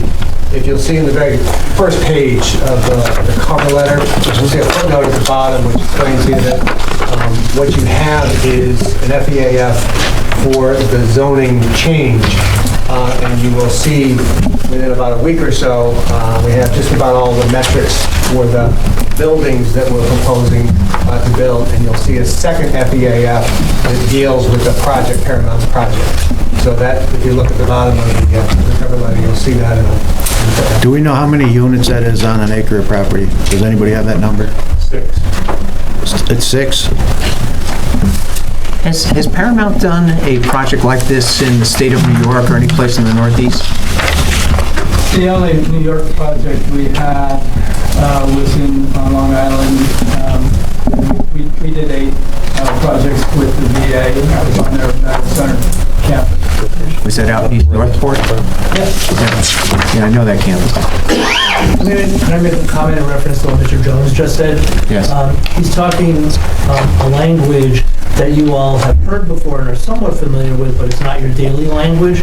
The language is the New York State Environmental Quality Review Act, CEQA language.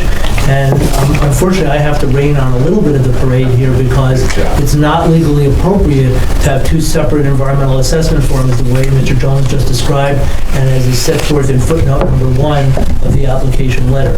That's not legally appropriate. What should be required if they want to go forward is 1 environmental assessment form that lists all parameters of both the zone change and the proposed the proposed residential development.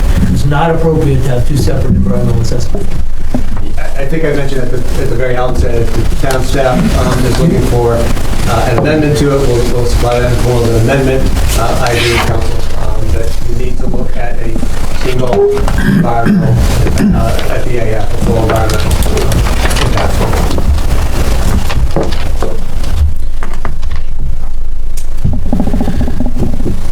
Do you have any displays now you want? How come you didn't go for a PUDD? Yes, we do, and It's not zoned for it. Awesome. That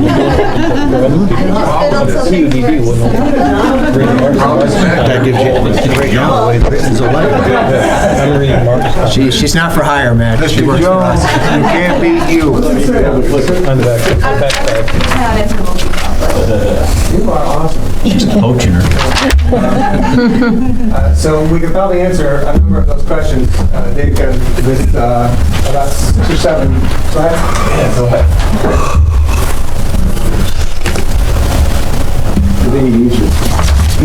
So Matt, this is you, and I want to talk about the first slide in the back. Mess it up. So yeah, at the conclusion of our presentation tonight, you have at least 4 or 5 or more options. The process where you decide to go forward. You could, if you chose to, accept the application as being complete. For further review, you could adopt a resolution to seek lead agency under seeker. There will be a lead agent at some point if the process goes forward. It would be either you or the planning board. You could adopt a resolution referring the petition to the Wilton Planning Board for an advisory opinion if you so chose, or you could adopt a resolution referring the petition to the Fairfield County Planning Board under general municipal law, or you could choose to do nothing and then consider it and put it off for a month. So those would be among the 5, and there may be more options. Never an advisory opinion from the planning board isn't a bad idea. Didn't even think about that. Because if they're not for it, like, there you go. You just stopped wasting time. It's kind of important to get that board on. Get them on board. I was elected by the town of Wilton, and, you know, the reason I was put on the board to begin with was over the Gordon building. And, you know, this is the exact opposite of, this is the reason I was put here. So, to me, it just seems like we're just giving the town away. You know, we, like somebody that was here from the 70s, I don't recognize the town anymore. And I've been here since birth, so. I did have a related question on, I think the town should definitely be the lead agency, no matter how this pans out, but. Well, that's just for seeker. one out of PUD, that was still pending as a question. And Mike? So the PUD eliminates flexibility for us. We need to be able to be flexible as much as possible with the properties and uses are presented to us and be able to react in a timely manner. An example of that would be if we had done a PUD years ago and did not include the hospital as a use, we would be back in here asking for and taking time to get that approved, which opportunities come and go quickly in our industry. We can't accommodate someone's request and move on it in a timely manner. We ought to move it.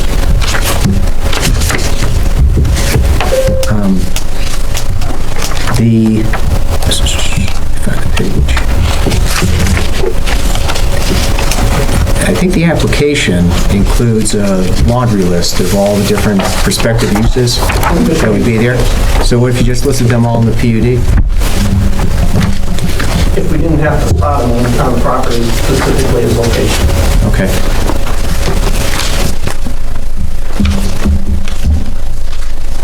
That was discussed in the beginning stages. Yeah.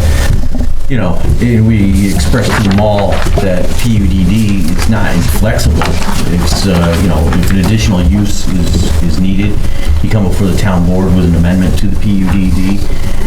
Obviously, it would require a public hearing, so it would be a 2-month process. But if it's a use that the board so chose to put on and add to the PUDD, you know, they would do that, and it would be just a 2-month process like anything. It's, you know, there's a process, even if this was approved, that what you're proposing at this point, if another use came in that you did not have included in here, you would still have to go through a process for changing. Yeah. So if it did not have to, if the PUDD language did not specify that a microbrewery had to be in this location in the mall or on the property, you could still include all these uses, right? Correct. And it would be at the the mall's discretion to, like it is now. No one tells you where to put the next retail store or, food vendor in the mall.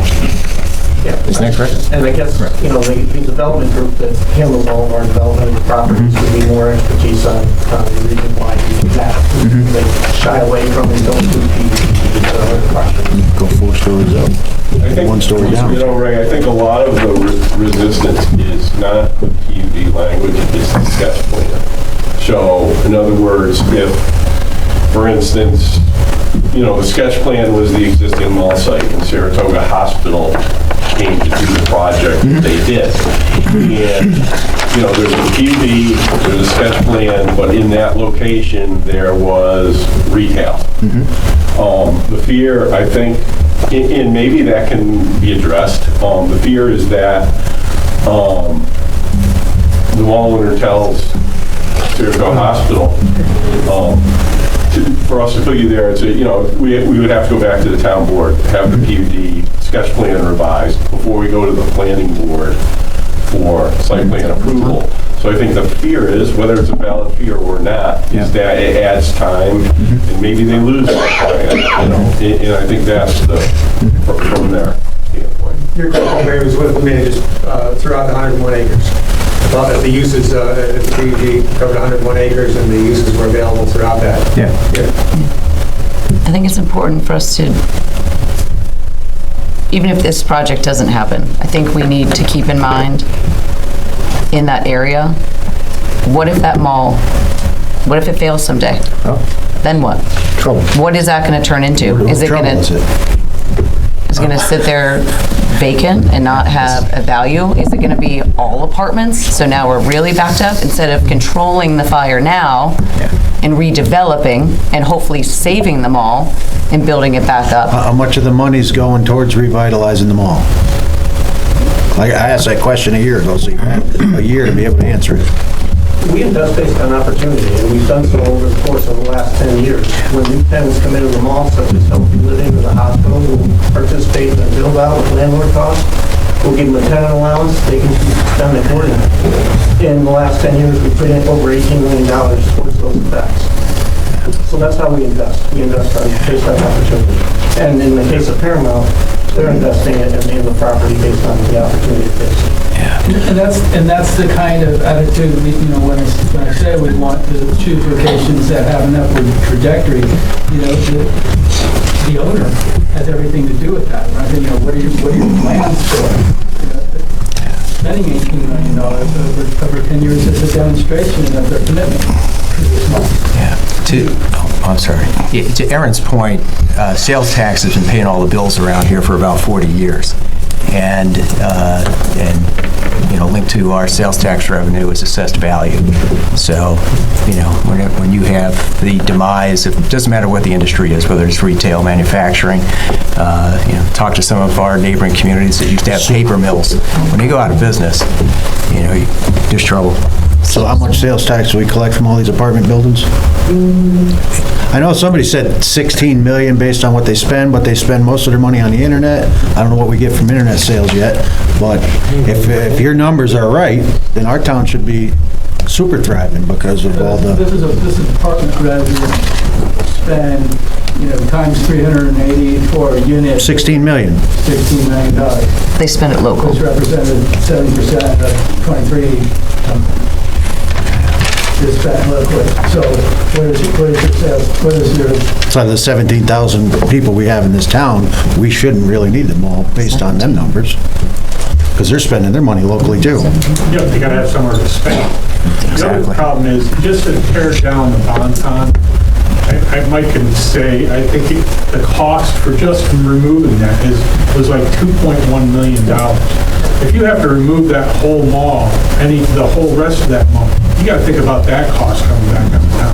Yeah, because it'll just be abandoned if it dies. Because it would be just abandoned. There's one in Syracuse, it's just like that, it's been abandoned. They boarded it up. It's up for sale.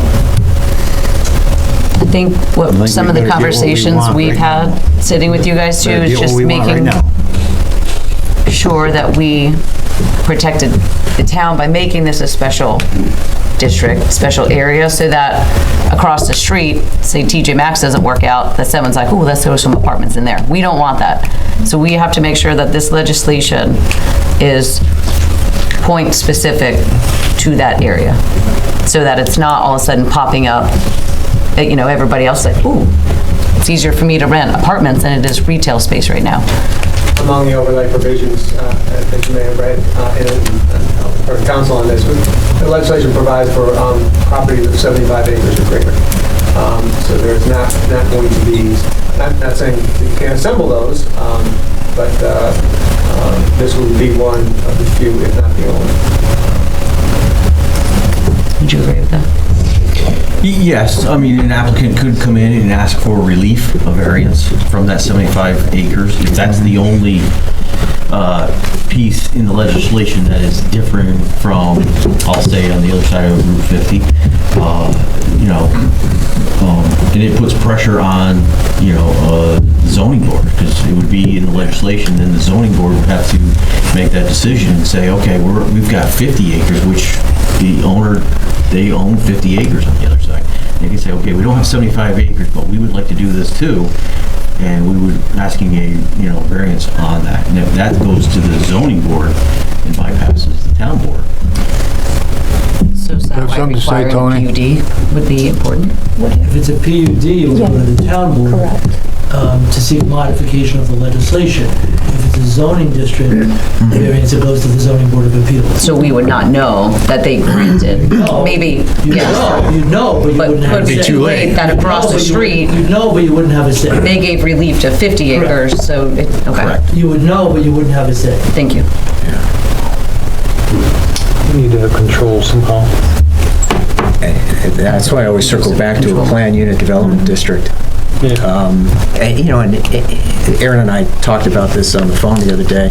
I mean, anybody can ask for a planned unit development district. You know, you don't have to have a precedent set, you know, so if there's another distressed property somewhere in town, if a warehouse goes out of business, anybody can come in and ask for one. And it's, you know, you would hope that those who are legislatively responsible for that sort of thing will, not just in and of themselves, but make sure things are done right. And in the review process at the planning board, the county, or whatever other agencies might have to be brought in, that everybody does their job the way they're supposed to. And that's fair. And let me suggest we take a look at that, Mike, and then just conclude with the 6 slides, so you can get an idea of what the Paramount project is. But that's fair. Maybe come back next month after looking at the PUDs and options. Sure. Do you want to just run through it? And I think this is maybe more for the folks in the audience. I think, you know, the board has seen some of these, but this is the mall property, which you all know. It's 101 acres, 50, Loudon Road over here, County Forest, Penny's, BJ's, Dick's. Those are the 3 additional parcels that were created within the mall site. Next slide. So the area we're talking about, back one, quick finger. The area we're talking about, as I mentioned, was phase 1 would be inside the perimeter road, and phase 2 would be in that borrow pit area. So it would be the removal of Bonton and the repurposing of this asphalt here for phase 1, and then this borrow pit for phase 2. On that.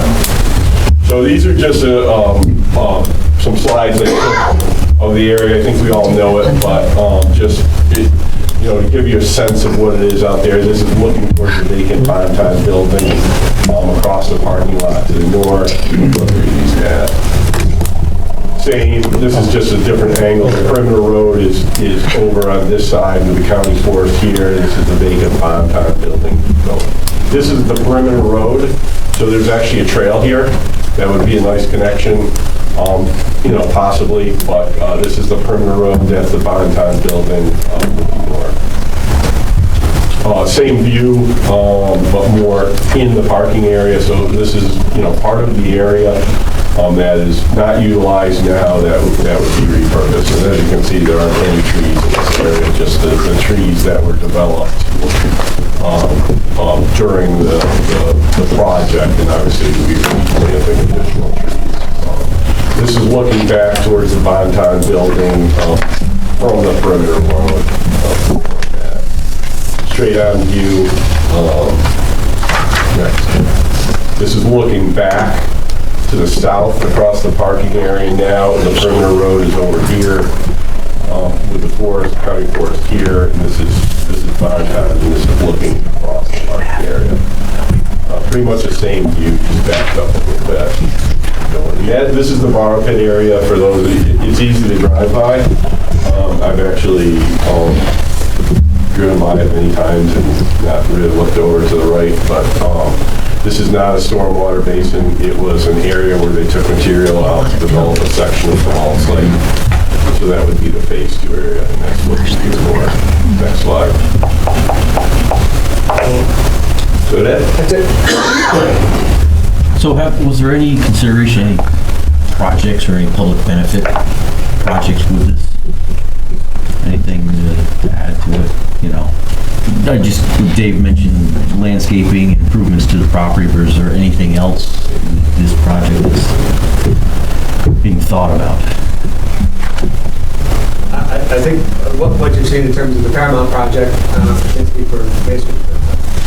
I mean, there would be pedestrian connection improvements. Obviously, if there's any mitigation required for traffic, there would be those improvements. But you're talking about beyond the project? Yeah, $100 million project coming into town, you know, if there's anything Like a townwide benefit. Right.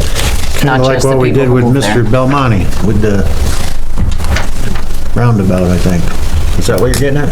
Or the yeah, trailhead and just connection. if there's been any thought for that moving forward. I don't know that we've given a lot of thought to that just yet. You know, the zoning's changed and the ability to do the residential has been the primary focus thus far with Paramount.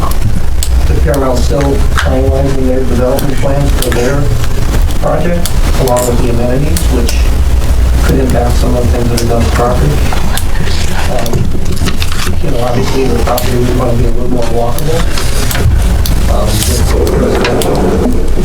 In that section. And I don't know if you got the impression from the area that the Bonton building would be torn down. There would be a drive lane between the apartments and the property.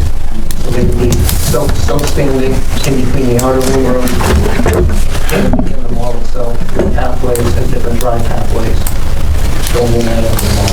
Yeah, and those details we can, if it moves forward, then with the planning process. Just something to think about moving forward. Great film, suggesting we may take a look at it. Well, I think that's come up in some of our conversations. Mike, not to put you on the spot, but it may be important for the audience to hear and people going forward about the tax revenue over the years. Because it does affect all of us. Sure. So sales tax revenue going from 2016 to 2018, mall generated total sales from the retailers in 2016, probably at the peak of about $95 million in sales. Okay, to 2021, it's down to $55 million. So there's roughly $40 million sales tax loss with the retailers that we've lost. And then the national retailers, which generate more sales than the local retailers that do less volume. So right now, that's a real sales tax revenue loss for the town. You know, the hope is to be able to move residential to be a catalyst for future growth of the property for other businesses, dining, entertainment, getting the theater back, getting some retail back in the mall that's a little more national based or regional based that would generate more tax revenue. That's the goal. We measure performance at our malls by sales per square foot. So the sales per square foot of the mall dropped pretty much in half over the course of that time frame as well. Thus, we're considered a C-grade mall. And C-grade malls, B-grade malls, and these types of environments are the ones that need the most help to redevelop properties. Because they want to build the thought process that really includes anchors and lines. And so having residential use is really a catalyst for stabilization of But you know, we talked about this before. I explained to you, during that COVID, we thought we'd lose probably $1 million in sales tax. we lost 34,000. Yeah, and part of that. And our sales tax has climbed ever since 2016, so I checked with my controller, a lot smarter about it than I am. Well, and the mall retailers themselves were not able to operate during a lot of the COVID shutdown. Right. But your retailers like BJ's, Targets, Walmart's, the ones that, you know, they exploded in sales when everybody else was shut down. So yes, you were going to still generate sales tax revenue generally as a county. You just weren't getting it from us. Do you want to speak, Tony? Yeah. John, could you describe to those of us who don't understand, when you say that you feel that a project like this is exactly what people don't want? Could you explain why and for what reason? I own a repair shop and a car dealership in the town of Wilton. I get about 15 people a day. I ask them the question, what do you think about 350 units going in at the mall, 4 stories high? I haven't got one person to say they're for it, not one. And this has been going on for probably about a year. Not one person that I've spoken to has been for it. These are the people that elected me to be their voice. That's what I mean by it. But what are the reasons that they give? The town is growing, the roads can't take it, the schools can't take it, and I understand. I tried to explain, you're talking $3,500 a month rents, probably aren't gonna have kids going to school. I get that. The other argument was they're gonna come out of there, get on the Northway and not use the town roads. They're just gonna shop pretty much at that Route 50 corridor, spend their money there. What's wrong with that? I still haven't been able to convince one person that it's a good idea. And I could I'm say the the voice. exact opposite. That's fine. There's other people on here that can say the exact opposite. And when this goes through, or if it doesn't go through, the only voice the people has is during an election year. So elect the people that the numbers are, they'll put me, if they want it, they'll put me out. I have no problem with that. Go back to doing what I do. Sure. So I'm a long-time resident. Are you the one that said that there was no luxury in the wording? No, she questioned it. Point out where it was sent. Somebody did say it. So, excuse me. Can I go ahead, sir? It's all yours. Thank you. I'm a long-term resident here. I've been here for 30 years. I do remember when the area where TJ Maxx and Best Buy was a vacant field, and there was no Lowe's, and there was no Home Depot, and there was a Kmart. Okay, so I do remember. And I remember taking my kids to the Wilton Mall regularly to see movies and to ride on the merry-go-round that no longer exists. Pyramid Mall. Going forward, I have a PhD in ethics, and I work on the ethics of urbanization. And I just want to make a few very poignant points to what's being said here. Okay. So, first of all, examples abound across this country of multi-use, mixed-use developments working. And furthermore, examples abound across this country of malls that are B malls and C malls failing because beautiful towns like ours fail to save them and fail to bring them the foot traffic. This plan is a plan to save this mall, to bring foot traffic back to the mall, to increase something that, I'm sorry, dare I say it, the residents, and I don't know who you're talking to, but my kids have... They're in the room. My kids have gone through Dorothy Nolan and Maple Avenue Middle School and Saratoga High School and et cetera. And, you know, I'm well rooted in this community. And people in this community are craving things that have been blocked, like Trader Joe's, are craving things that have been blocked, like a place to walk, where I can walk from a residence and go to an artisanal brewery and go to a movie theater. Sounds like our and Hamlet. walk through the mall. You know, that this is an improvement that this town has needed and craved for at least 10 years. At least 10 years. There is a craving for that, and there's a craving for the additions to the mall to be not just corporate, but also local and also high-end corporate. My last point really has to do with the level of interest. You know, what I'm hearing is we're not going to be ripping out trees. In fact, we're going to be adding some green space. And I think that as I look down and see, you know, TJ Maxx and Best Buy and Lowe's, et cetera, I'm like, where's the green space? And you go up even Route 9, where project after project is being approved for Cumberland Farms and then a collision center and a Valvoline, and where's the green space? You know, why do I have to go into downtown Saratoga to get the downtown experience?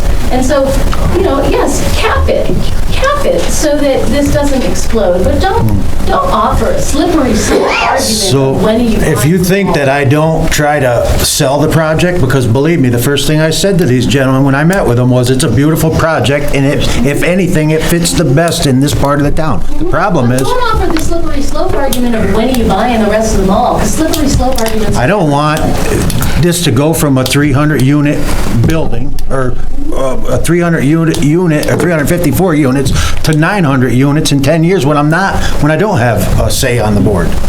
But that's something to be legislated by the future. And when I asked the question, is any of this money going to go towards revitalizing a failing mall, I didn't get an answer. It sounds to me like it is. I beg to differ. It sounds to me like the money from this project is going in to revitalize this mall. That's what I would think Better too. retailers in there, to get better restaurants in there. Commit to it then. Place of interest, Commit. not just for the people Commit to who are it. going to be living there at Paramount, but for me, who lives around the corner. Commit to it. All they got to do is commit to it. You have to commit to it. You're on the board. Excuse me a second. I think we're at a stage where the applicant, it's like you're not even in the room. So I think the applicant has been given some guidance that I think a majority of the board, if it was to consider this project further, would like to see it perhaps crafted as a planned unit development, so we can see with greater precision, number of units, layout, and that sort of thing, uses that are enumerated in the document that we do have, and perhaps we come and discuss it again. Brad, I apologize. I just, to hear John saying that not one person would support this, and I can bring forth 50 persons. I just had to. And so can Aaron. Aaron can be sitting in the same seat you're sitting in. I'm just talking based on what I'm seeing. I'm not going to lie and say, yeah, 10 people were for it. I couldn't get one, and I sold it to them. So if I didn't like the 4 stories. If the project moves forward, there will be a formal public hearing. There will be one here, there will be one at the planning board, there will be one at the county planning board, and anyone and everyone pro, against, or whether you don't. Not at the county planning board. Oh, I'm sorry. Can I get your name, please? I beg your pardon. Can I get your name, please? Susan Holm. Susan Holm? Thank you.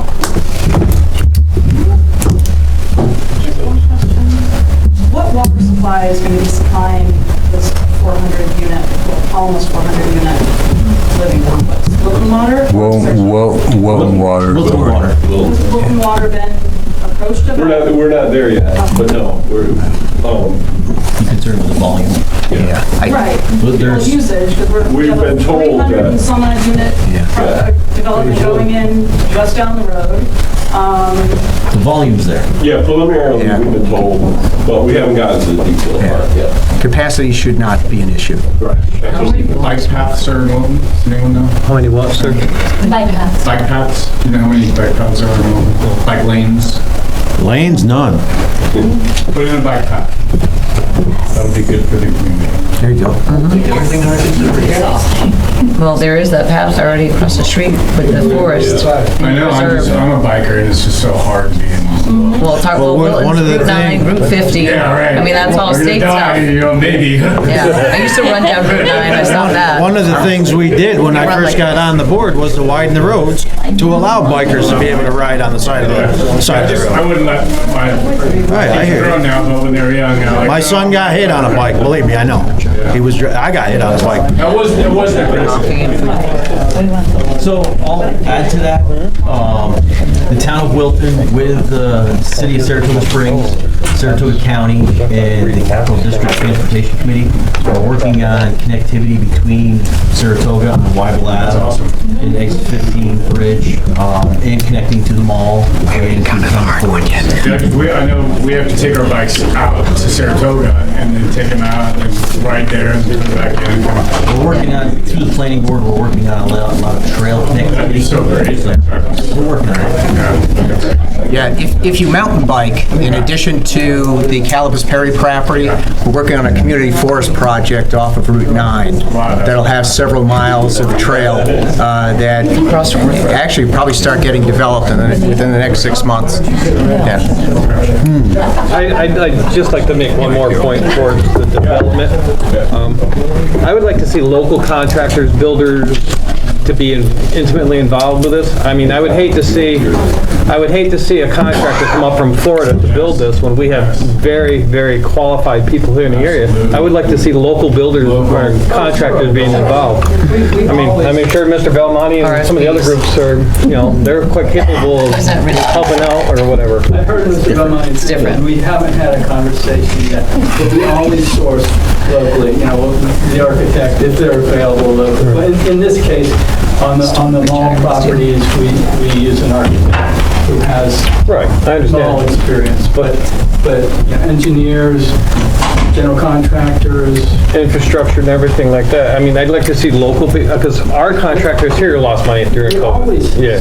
Well, we had that with a railroad project that was going to come down through, or a pipeline project, and they said the same thing. But then when it came to putting the names on the contract, which didn't get approved, they had outside contractors from all over but here. we don't come with the contractor and we'll look for someone qualified here. Absolutely. Obviously, we want quality people. Yes, I would like to see our local guys. Peter Belmonte is top shelf in my book. Peter, you ever built a 4-story building? No. But there's townhouses. We're good at that. That'll be, Supervisor, you've been generous with your time. We thank you. Bernaccio Springs. We shall return next month. Dave Slick. Thanks, man. Thank you. Thanks for coming. No, it's just discussion. You can take a deep breath. Yeah. Just discussion. I feel like a piece of cheese or a sandwich.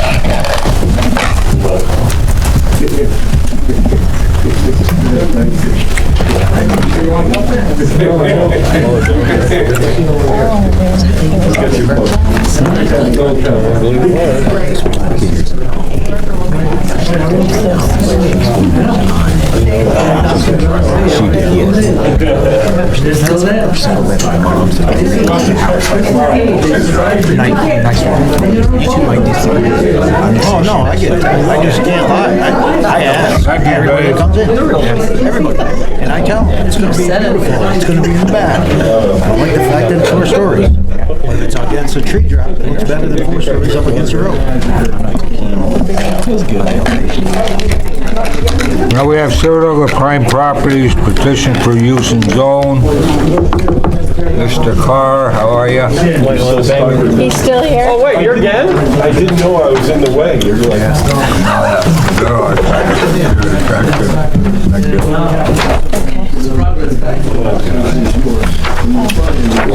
Yes, for my stuff. oh, yeah. I want to be those guys, Benjamin. I'm like, I wasn't at that one, like, They were only here for a second. Okay,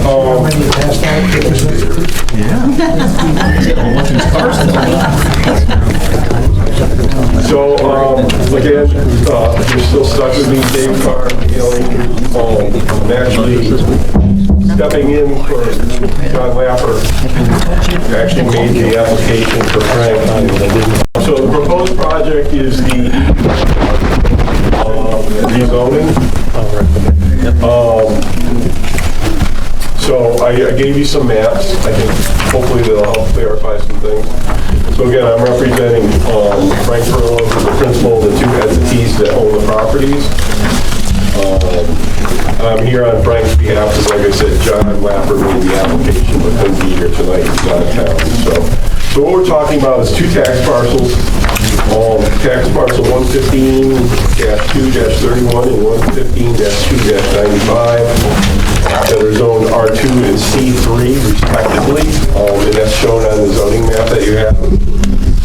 For clarity, I just labeled them parcel A and parcel B, and it's just made it easier for me. So two parcels total 137 acres, and parcel A, which is the R2 parcel, is bounded by Eden Road to the west and north. Parcel B, which is currently zoned C3, is bounded by Eden Road to the north and northeast.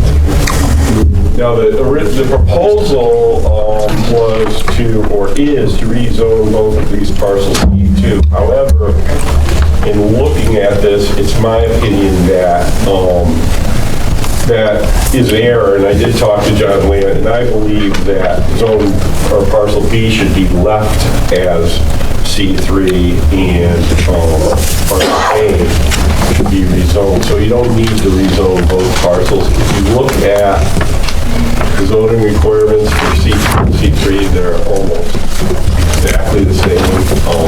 So I don't believe it makes any sense, and John Lapper agreed to rezone both parcels, because as you can see from the zoning map, that whole commercial area is C3. So it would make more sense to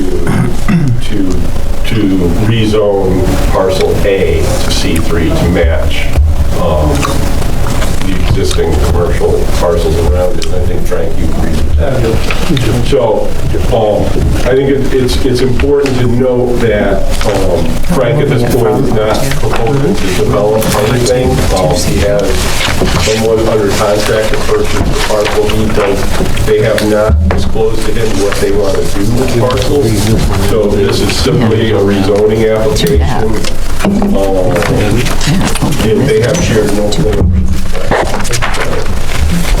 The one item to note that Frank brought to my attention is that both of those parcels have current deed restrictions on them that a travel plaza, much like Scotty's, cannot be developed on those properties. They have deed restrictions. And so what we're here for tonight is to get any preliminary comments and to ask that you schedule a public hearing and send it to the Sarasota County for an advisory opinion. I think it's important to note that in the zoning, both the C2 and the C3 zones carry buffers against residential zones. And I understand there's a large section of E Road that makes up part of the boundary of parcel A, but I believe Frank would be amenable to some deed restrictions along Edie Road, especially in the southern part. You want to speak to that? Yeah, just let me correct one statement you made. The deed restrictions are not in place presently. They are part of the contract with the purchaser. Yeah, my mistake. Will never be used as a travel plaza, retail sale of petroleum products. Obviously, warehousing of some sort, but they're very quiet. No doubt. Who it is. It's a company, I can't tell you the name of the company. They told me it's Scanel, S-C-A-N-N-E-L-L, I think is the correct spelling. Thank you. Well, we would be amenable to 50-foot, 100-foot buffer along the road. The other thing that makes sense, and I put myself in the neighbors, if I lived down that road, maybe coming out, if they were coming out on Eden Road, a right turn only to get back to Ballard Road. That's one, I'm throwing that out. I mean, I haven't run that by the option, of course, but I'm sure that it would be permissible. I mean, obviously, the interest is the proximity to the interchange. Exactly. You know, and again, but we don't know, or Frank doesn't know what they're proposing. So really what we're asking for tonight is to pass it on to the county for an advisory team and schedule and listen to any preliminary comments you would have, and I will pass them on to John Laffer, and he will probably be before you next time. I think my biggest concern with rezoning something before we know what's going in is that if we had just done that with that parcel by Target, there would be a transfer station there.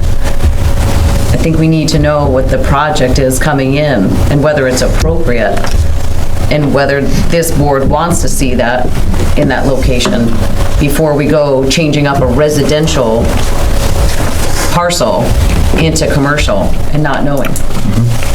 Because the transfer station was excited about exit 16 on and off ramps too, you know, with 100 trucks a day. That's a very good point. I can tell you that they said it's some type of warehousing. They're talking about 1 million square feet. I have no idea who it is. But that would mean it would be like a Target or an Ace Distribution. There's 100 and some odd acres there. I mean, right now, the main piece is zoned for what they want to do, is what they said. Yeah.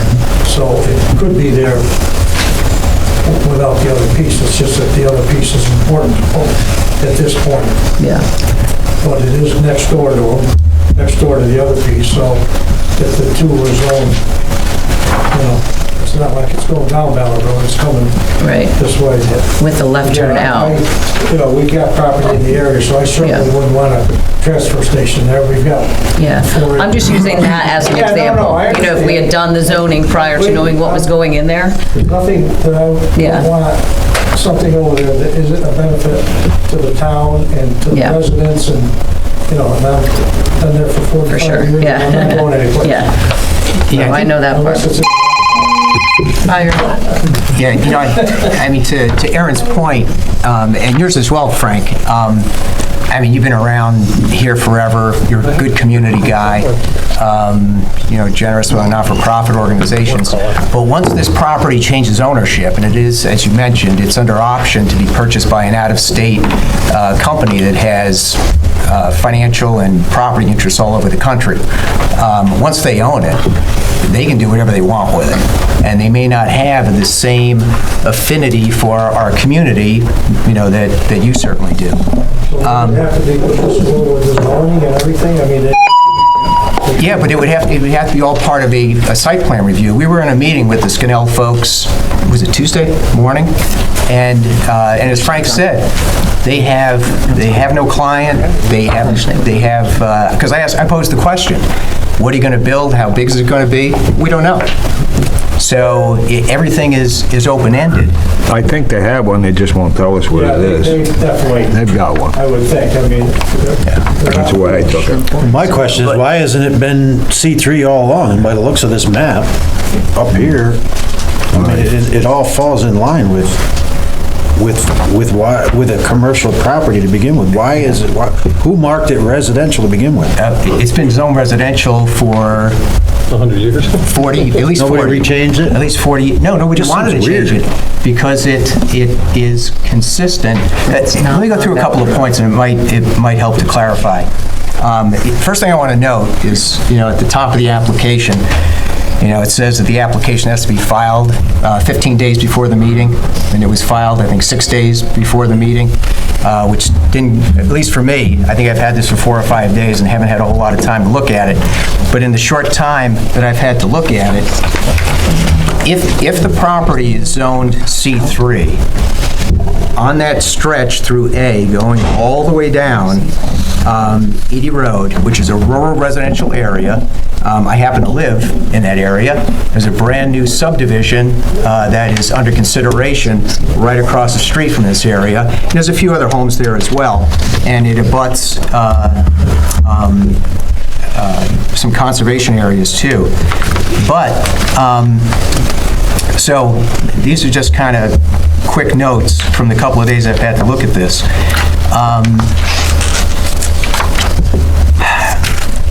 this is a very dramatic change from R2 to C3. We were given only a short environmental assessment form, and in my experience, I used to be chairman of the county planning board, and was on that board for 8 years. This type of action, I think, would require a long form EAF because of the dramatic change, at least in that R2 section. So we need a long form instead of just a short form EAF. And then when I was looking through the short form EAF, item 4 in that EAF, it says uses on adjoining or nearby properties, and there are a number of boxes that are checked, and boxes that were not checked include forest, residential, and parkland. And in this vicinity, there are those uses. So that was missed in the short form EAF. It also states that the change is consistent with the comprehensive plan.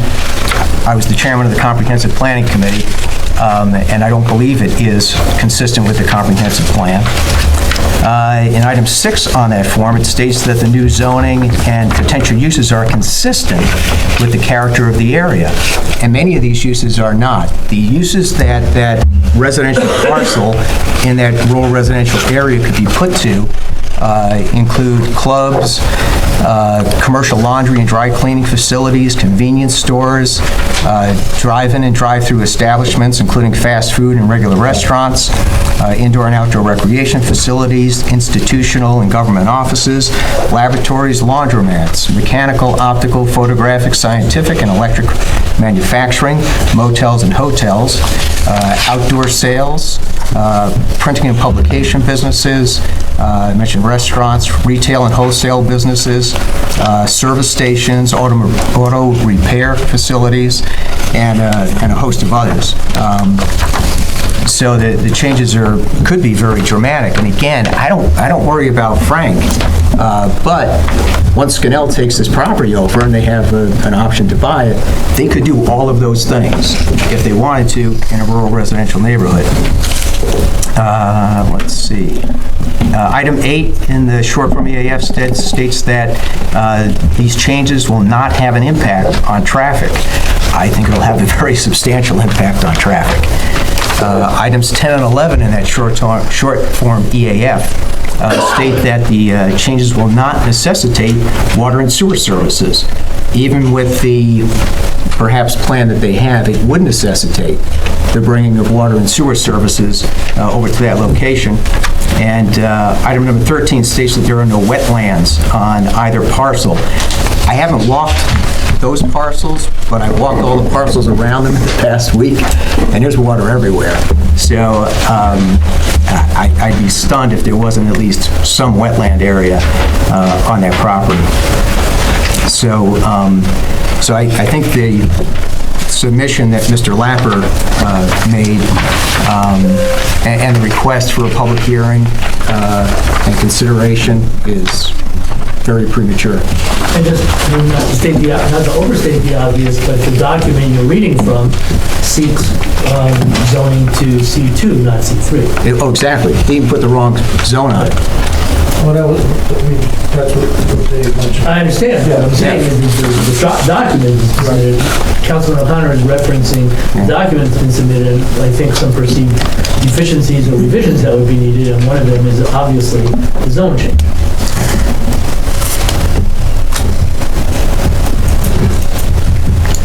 Is parcel B not big enough for what they want? Are they looking to exceed the size of that lot? I would say yes, but I don't know. But they would do a 100-foot buffer around the perimeter not bordering parcel B? I wouldn't insist on that, yes. I would like to see where that falls into that lot eventually on a map, like where 100 feet sits in. Like, are they looking just for a little bit of A to accommodate what they want on B? Or are they really looking to spread across both of them? Because it brings a large portion of Edie Road into play, bordering something that it was not intended for. Or is that going to remain wooded and green space? They're just looking to kind of come over that property line between B and A for a little bit of extra acres. don't have the answer. I'm not being evasive. Yeah, no. I don't. That's why I'm asking it, because that's what you guys wanted to go back and find out from them. Are we just looking for a little piece of A that could join B? Or are they looking for a large?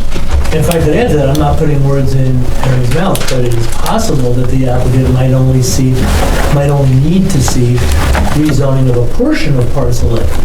And although it's usually considered more convenient for zoning to run concurrent with boundary lines, that's not the property boundary lines, I mean, that's not a legal requirement. It is not, in other words, it's not unlawful to have a split zone, have more than one zoning district encompassing the property. Yeah, or the new Scanel could subdivide the property and leave a portion of it. Or lot line adjustment, but I wouldn't want you to lose out on the sale of another lot. But if they take it all, can we just adjust that lot line? So maybe they want to be bordered and hidden and wooded from Edie Road. They just need a little bit. They just need a little bit of A, you know? And for what they want to put on there, do they need that additional green space off of A to fulfill it? You know, none of the big projects that have come along the Valley Road corridor have come easy. I was involved in all of them.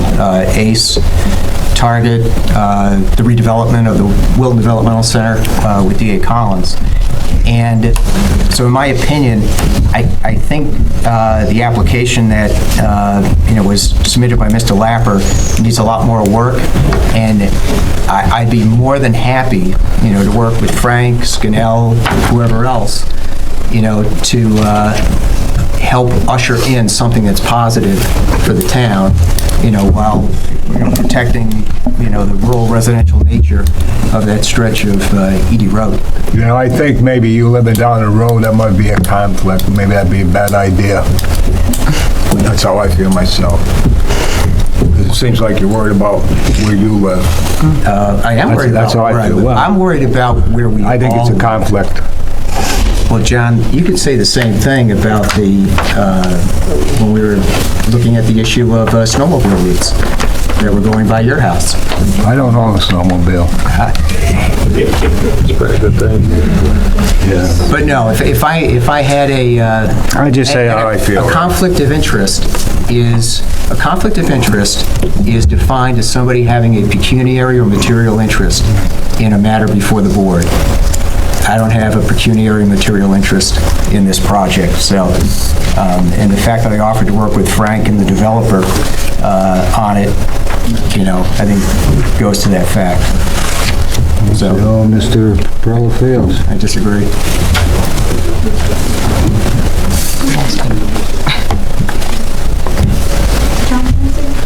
Aaron and Mark's point, Woodard Road has split zoning all along the road. Can't hear you. Back from there. Woodard Road has split zoning on parcels. From the road out into the parcels a certain number of feet, it's zoned one way, and beyond that, it's zoned something else. So that does exist currently. Ryan, I think we can, they made that point that it can be done.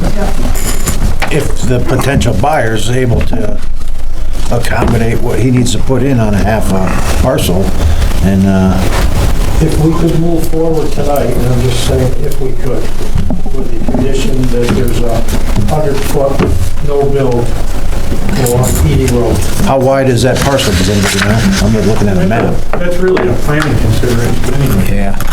Yeah. What's before the board is to adopt change in the zone. Exactly. I just really want to know what's going there. Not because I'm being nosy, but because we need to protect that. We need to protect that corridor. And if we rezone it before we know what's there, we have zero power over whether it can go in any longer.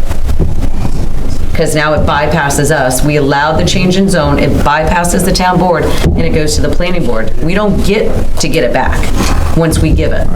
And I think we need to know what's going in. I don't know, Mark, can it be, it probably can't be a closed meeting. What's it? What's going over there? No, I mean, when you say it can't be a closed meeting, what mean? Or, I'm sorry, the disclosure of the project. Right. If the town board is made aware, does that have to be public, though? Pretty much. Okay. And I understand What I mean by pretty much is if there's a particular element of it that an applicant deems to be confidential, we can request that it be kept confidential, but New York State New York State Freedom of Information Law is very, very limited as to what would qualify for that. So if Coca-Cola wants a Prince distribution center and is foolish enough to provide us with the formula for Coca-Cola and request that it be kept confidential, we have the legal right to keep that confidential.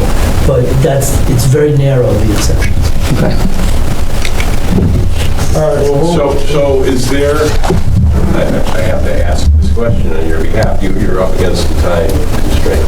So is there, and the answer maybe no, but I have to ask it, is there a vehicle to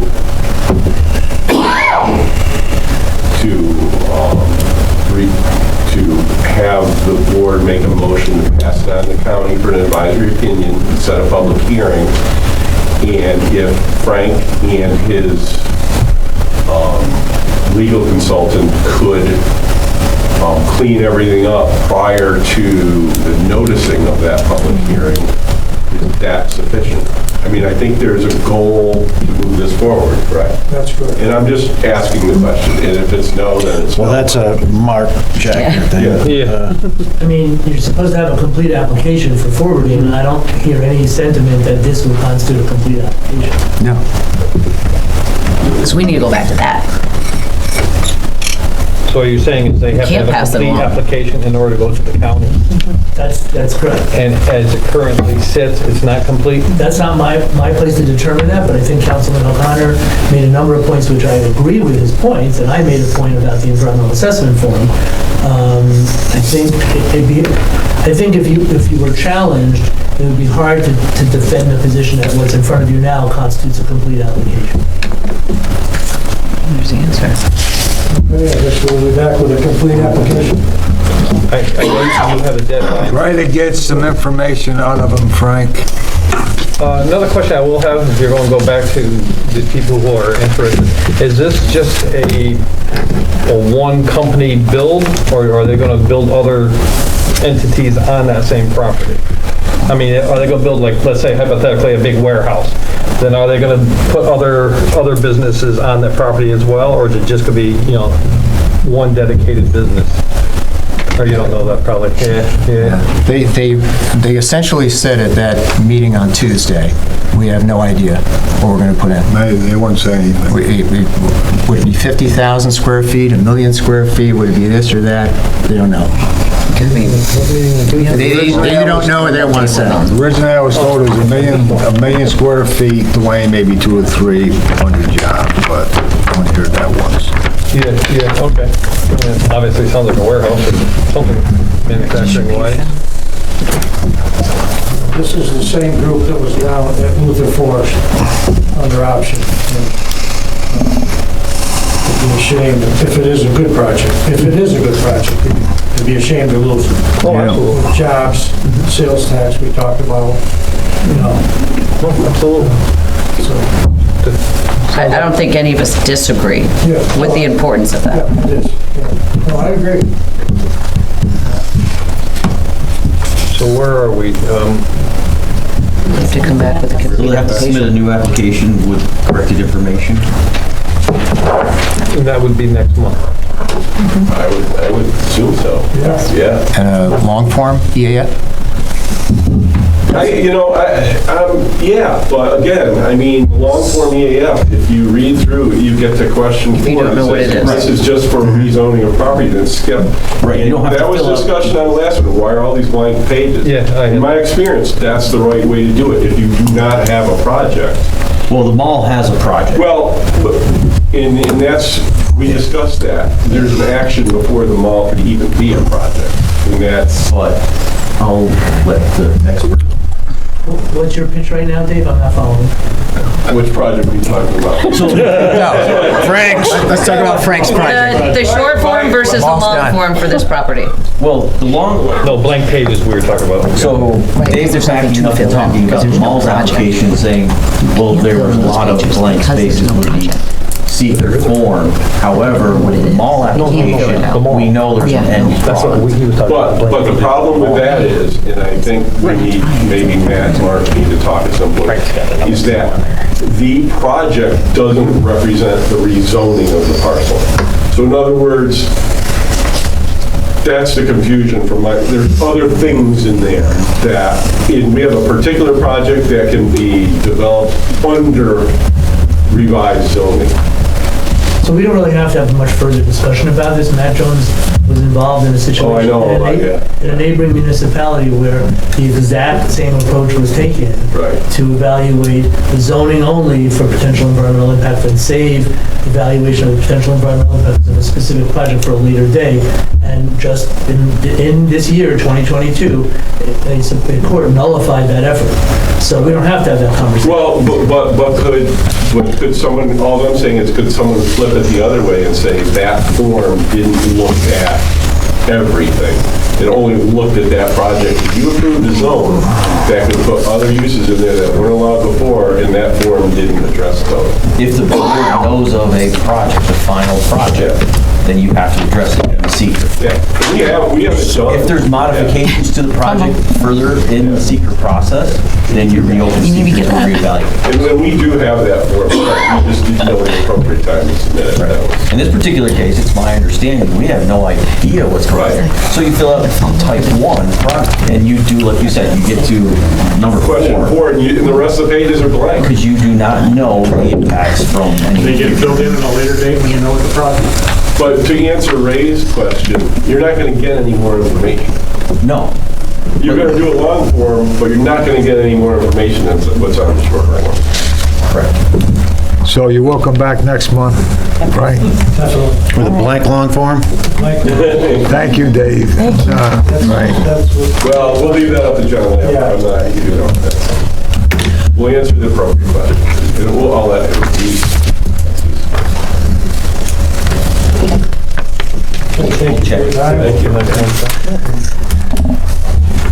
Thank you, guys. Chris bid the fuel pumps and management systems. Scott, you in the room? There he is.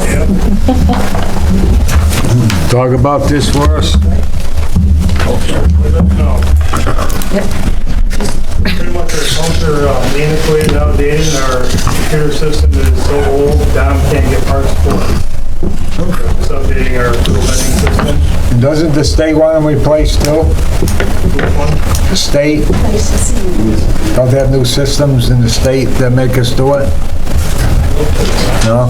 No. That's what I thought what you said.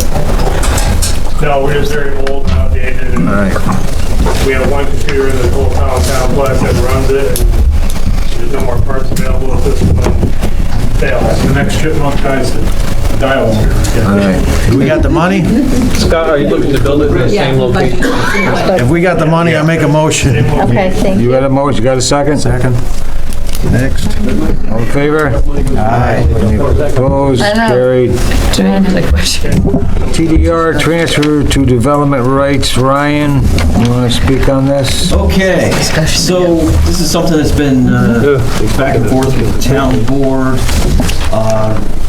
Looking at, and I'm just bringing it up for discussion with the board to see if it's something that the town board wants to move forward with.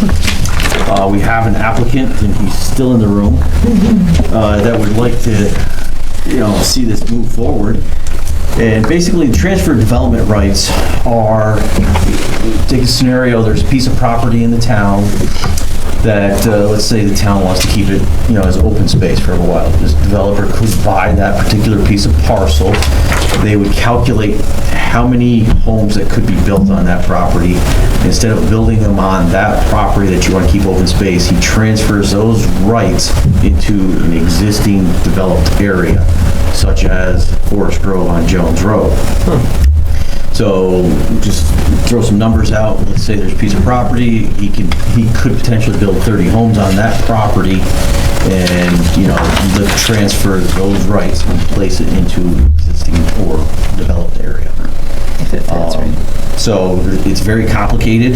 There's a lot of rules, regulations, but I'm just kind of bringing it before the board for discussion. And Mr. Belmonte, if you'd like to speak on his behalf, I'm sure he will. To talk about this and see what the town feels about doing this. There must be something in the air here that we're missing. I have all these potential. Something's going on, so what is it? Who knows what's going on? Well, we mean potential. So we would have to create a law that would allow this to happen. Has it been done before? Yes. It's been done before. Not here. Part of it. Yeah, not in the town, but in other communities. Other communities have done it. And it's a planning tool to keep open space in areas that you want to keep, large areas of open space. In this particular situation, there's a parcel that's adjacent to existing state lands and the town property. So this would add, another large parcel adjacent to that. So you have a large contiguous open space area. Instead of building a development there, you take those and put them into an area that's already seeing development.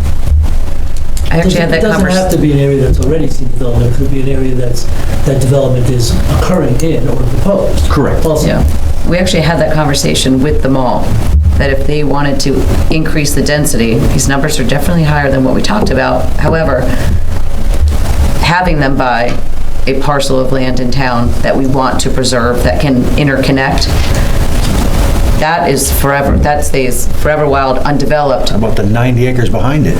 And it gives them a little bit of a bump in the density, still within the same footprint, and I think that's where they may have been going to the 4 floors. I also thought that was 3.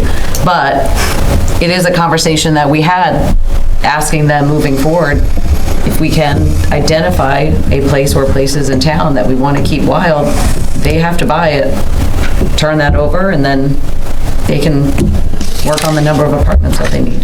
So it's definitely, it's not just Peter's. I didn't actually know that it was for you. It came up because after we met with the mall, I was like, do we have this? And he was like, no. I was like, Sounds like that. Figured it was for you because you're still Parcel here. we bought. yeah. I just thought he would love Sounds bleak like the meetings. Woodard Road parcel we bought that we couldn't get, or was given to us and then taken back. So if I could share, we've got 2 situations here. One is we have a particular application. I knew it. That's probably the wrong way to say it. We haven't applied for anything, but we have a particular situation that we want to use it for. As Ryan explained, there's a parcel in the town that's surrounded by state land and Wilton town-owned land that we would like to acquire.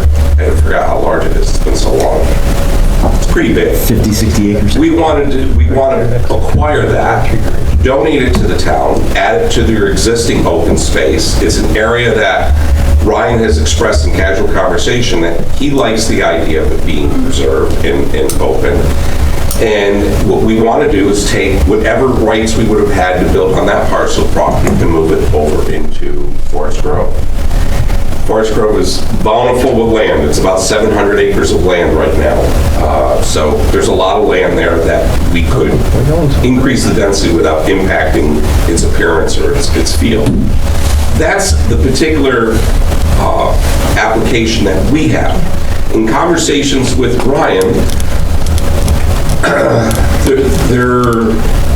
we're not so convinced that the town doesn't already have this in their laws. We could argue that back and forth. That would be for Mark and our attorney to argue.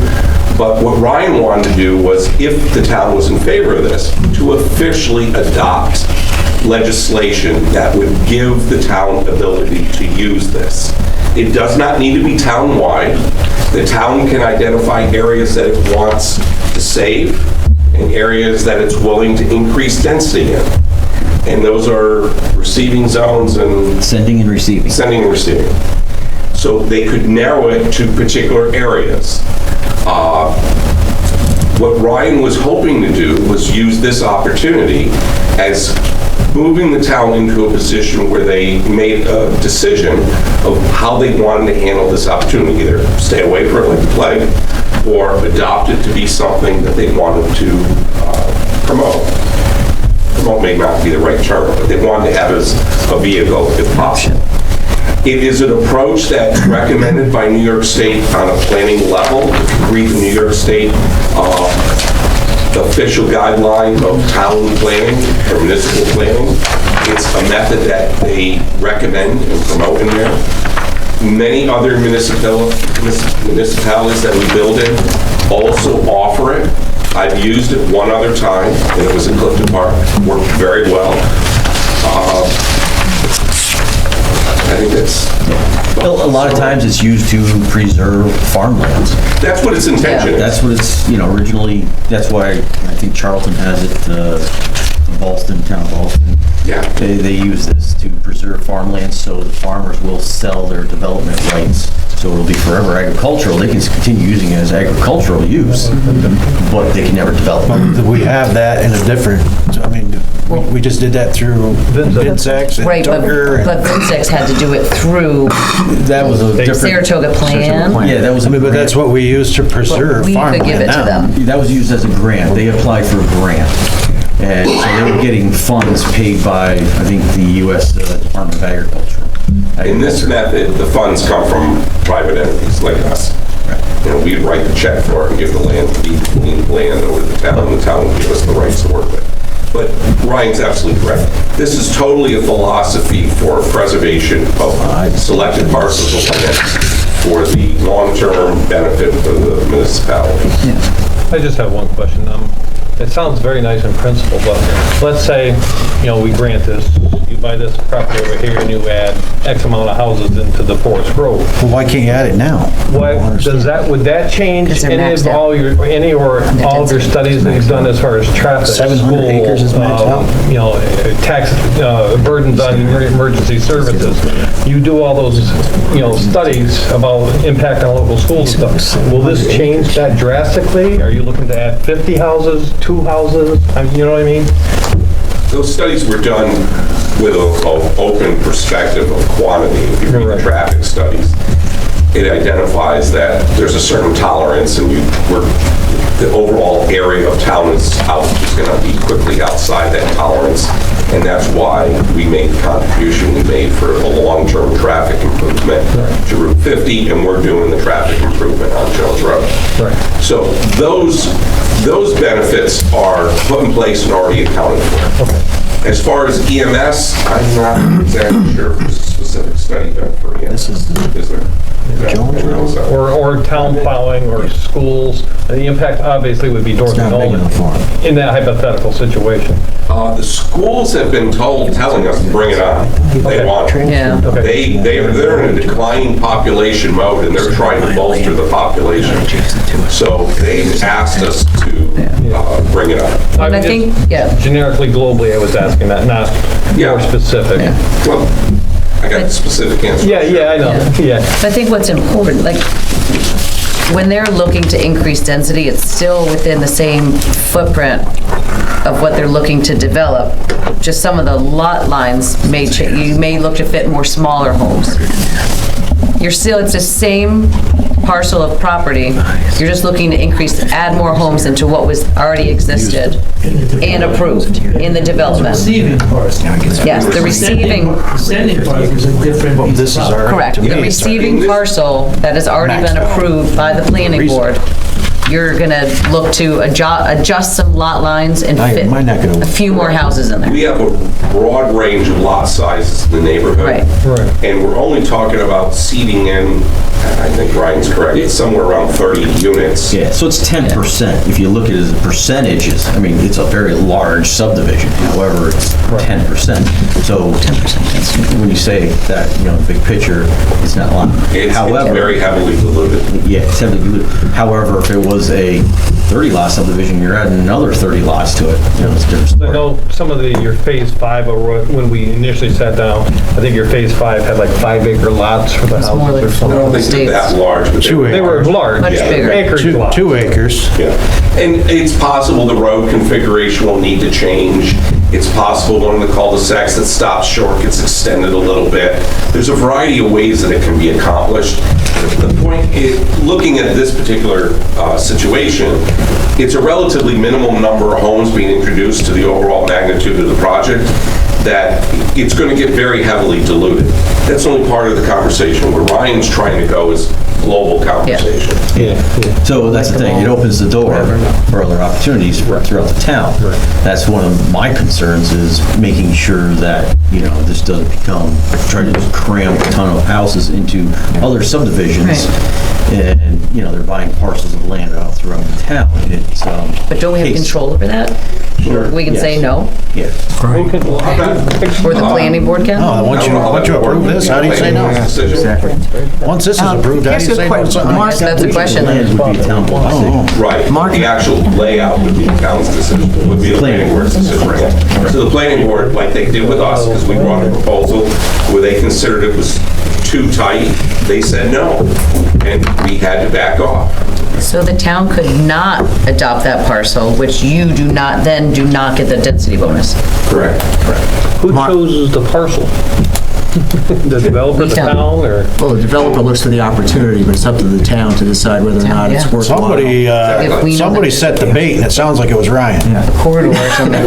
No. Hey, Mark? It's a way to preserve open Yeah. space without the town having to pay for it. Yeah, I want to ask if there's another avenue to do this. So in a community that does not have in its statute transfer of development rights, is it possible for Peter or anybody else to say, hey, you know what? I own 50 acres of land over here.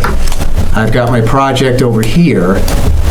Can I negotiate an agreement with the town to donate 50 acres of land so I can get 10 more units or 20 more units in a particular development? The short answer is on separate properties, no.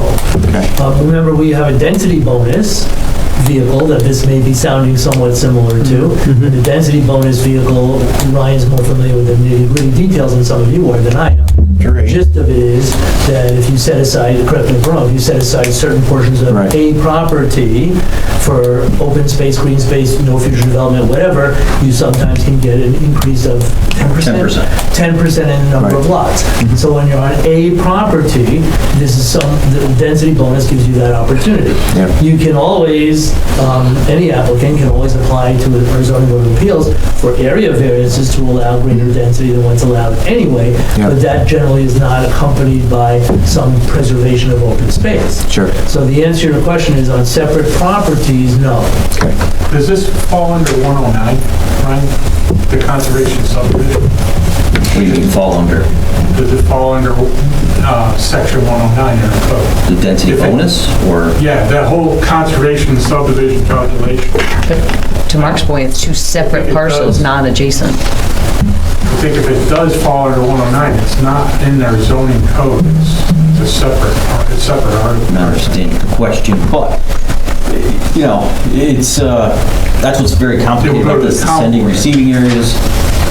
The 10% density bonus is a whole separate thing. And that's for public benefit of lands. To add to Mr. Councilman O'Connor's comment, could there be a variance granted? Could the town enter a contract with the developer and seeking a variance? Obviously, it's up to the zoning board of appeals for this variance. However, to mitigate that, could they offer the land with a contract of? There's still, the town should not play a role in that effort to obtain a variance from the zoning board of appeals. Right. If the town wants to play a role, it would be a legislative role through adoption of something like a transfer of development right authorization. And to Mark's question about the conservation subdivision, that wouldn't come in front of this board. That would be the planning board to make that decision. But the conservation subdivision, that's where this calculation comes for how many lots can go in there and how much land goes to the town or is accepted, the town can accept from the developer. Or green space, 35%. For every project is 35% green space. Correct, but there's a calculation to get the conservation subdivision. It gives them an increase in density. Correct. Right? I think that's in section 109, not in our zoning code. I think that Mark would be able to see better. Of the town. Which is not part of the zoning code? It's not part of our. Or our subdivision regulations? It is our subdivision regulations, but not our zoning. Right. So would that variance go to the town board instead? Because it's legislative, isn't it? It sounds more like, if it's in our subdivision regulations, it's probably a planning board. Which means that it bypasses this board, whether to adopt a transfer of The town development. board has to accept Right, the open space, but unless it says that it's reviewed by the town board of the conservation subdivision, which I kind of don't think it is. It does. Ryan, We've done this at the planning board, yeah. So Told you it was complicated. Want to draft something up and we'll look at it next month? Is that what this is? That's what this is. Yeah. So, Nice try.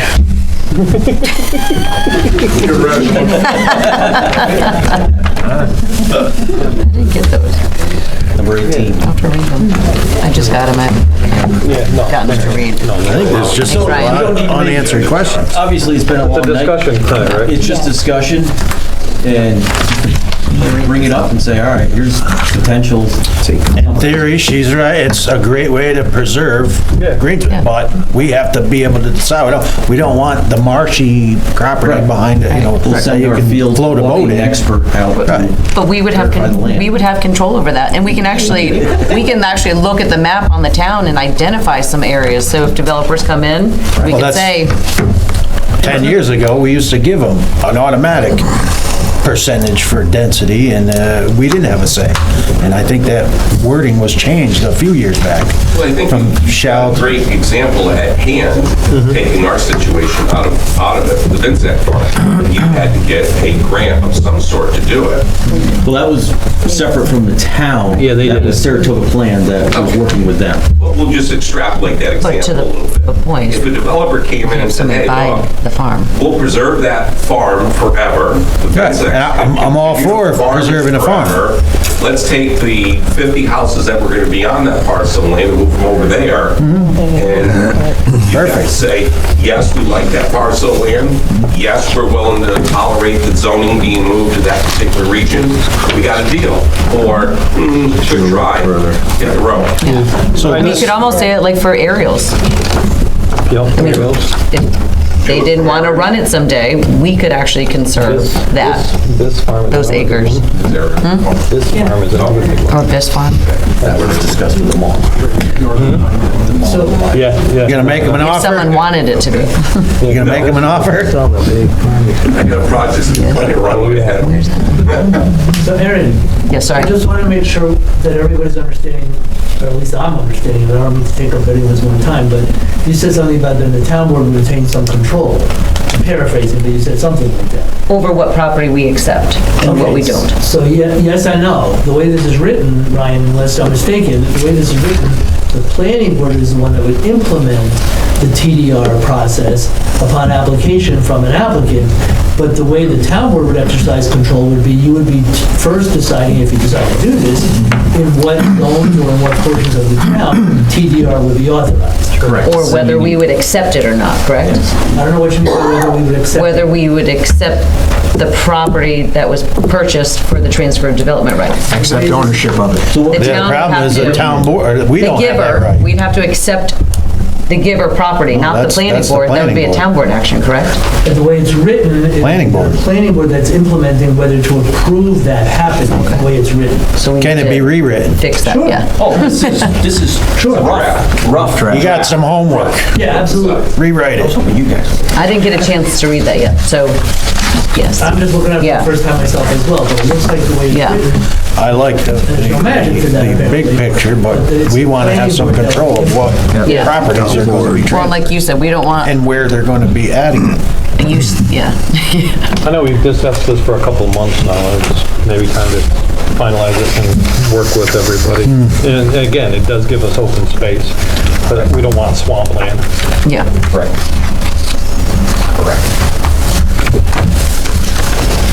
Take care of next month. So nothing, no action? No action, It was no just action. discussion. No action. Next. It was just discussion. Appointment to ZBA, Jeff Rappenberry, 4/7/20. He's taking Ron Sloan's position, who Make a resigned. motion. Wait, That can't be true. no, that's That's it. not true, I'm sorry. Ron was on the planning board. Ron Sloan was on the Sorry. planning- Yeah. I That's the wrong one. rescind that motion. Never mind, he goes up on, he's on the zoning board.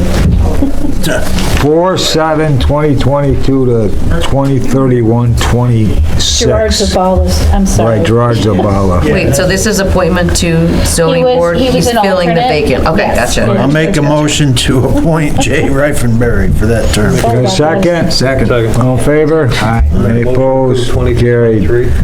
Mandatory ethics training, we got to set a date for 5/18/22 at 5:30 PM. Everybody good with that? Yeah, I already talked to Mark about that. We're good. 5/18? Okay. What day is it? That Wait, what's is the date? Wednesday before the planning board meeting at 5:30. 5:18, I talked to Mark this afternoon. Wednesday. Mrs. Moran, would you do At what the time? controller's report, 5:30. please? Yes. So, Where we have to come? first action How long item- does that take? 1 hour? Yeah, I guess that's my meeting. No, I gotta make sure I don't make any. 5:30. You ready? First action Thank you. item is budget transfer. So we are moving money from the contractual expenditures account code under the Comptroller's Department to the Bookkeeper's Department for reimbursement for phone expenses for the year. So that's the first and only budget transfer. All right. Somebody want to make a motion on the 2022 budget transfer? I'll make a motion on the budget transfer. Second. You guys want to race? All in favor? No, we won't. Aye. Any opposed? Carried. I'll make Thank a you. motion. The second item is budget amendments. Item 1 under that is appropriated fund balance is being used to fund the increase in the Wilton Wildlife Preserve and Park contract that we discussed earlier for $32,550. And as Ray said, that's just the differential between the $50,000 originally budgeted and the $82,550 that is the new contract. So moved. Second. All in favor? Aye. Any opposed? Carried. Thank you. The second item is using appropriated fund balance to increase the amount that we've already budgeted for a mowing tractor for the cemetery to cover the increase in the quote that we received. That makes more sense, because I was gonna say, I want one of them tractors. Are you buying a mowing Yes, tractor for no. $1,500? All right. That makes sense. Yeah, like, what? No, there's budget, we just need more. Make that motion. That's what I'll second. Second. All in favor? Aye. Any opposed? Carried. Thank you. Now, 3 and 4 are related in that the general fund is using appropriated fund balance to transfer funds to the highway fund. And item 4 is the highway fund accepting that interfund transfer for the purchase of highway equipment, which is going to be a 10-co plow truck and an mulcher for the John Deere excavator that was already discussed earlier. So the total is $290,000 coming from general fund, going to highway for those 2 items. 291s. I'll make that motion. I second. Perfect. All in Thank you. favor? Aye. Any opposed? Carried. Thank you. Discussion. Item 3, personnel. Our town historian, Karen James, unfortunately has submitted her letter of resignation, which will be effective May 31st of 2022, and the board should accept Karen's resignation. You want to make that motion? Motion to accept with regret. I'll second. Second. All in favor? Aye. Opposed? Carried. Thank you. And the last item under personnel is Highway Superintendent Michael Monroe is requesting to attend the annual School for Highway Superintendents in Ithaca, New York from June 5th, 2022 to June 8th, 2022. And because the training entails overnight travel, board action is required for approval. Motion to approve. Motion, got a second? All in favor? Aye. Any opposed? Carried. Watch out. Thank you. And the last item we already discussed, which was the... Mike, if they say the roads are too thick, just leave the room. Question about the ethics training? Yes. Wasn't there a thing online for that? That was the sexual harassment. That was sexual. Oh, okay. I asked Ryan the same thing. I was like, did we already? You know why? I did it at work last year. I didn't have to do it here, because I got a letter. Yeah. You all set? And I think I missed the other one. Anybody want to make a motion to adjourn? It just needs to be on letterhead. Anytime? Next minutes, Red? Harassment one. Wait a minute, who made a motion to adjourn?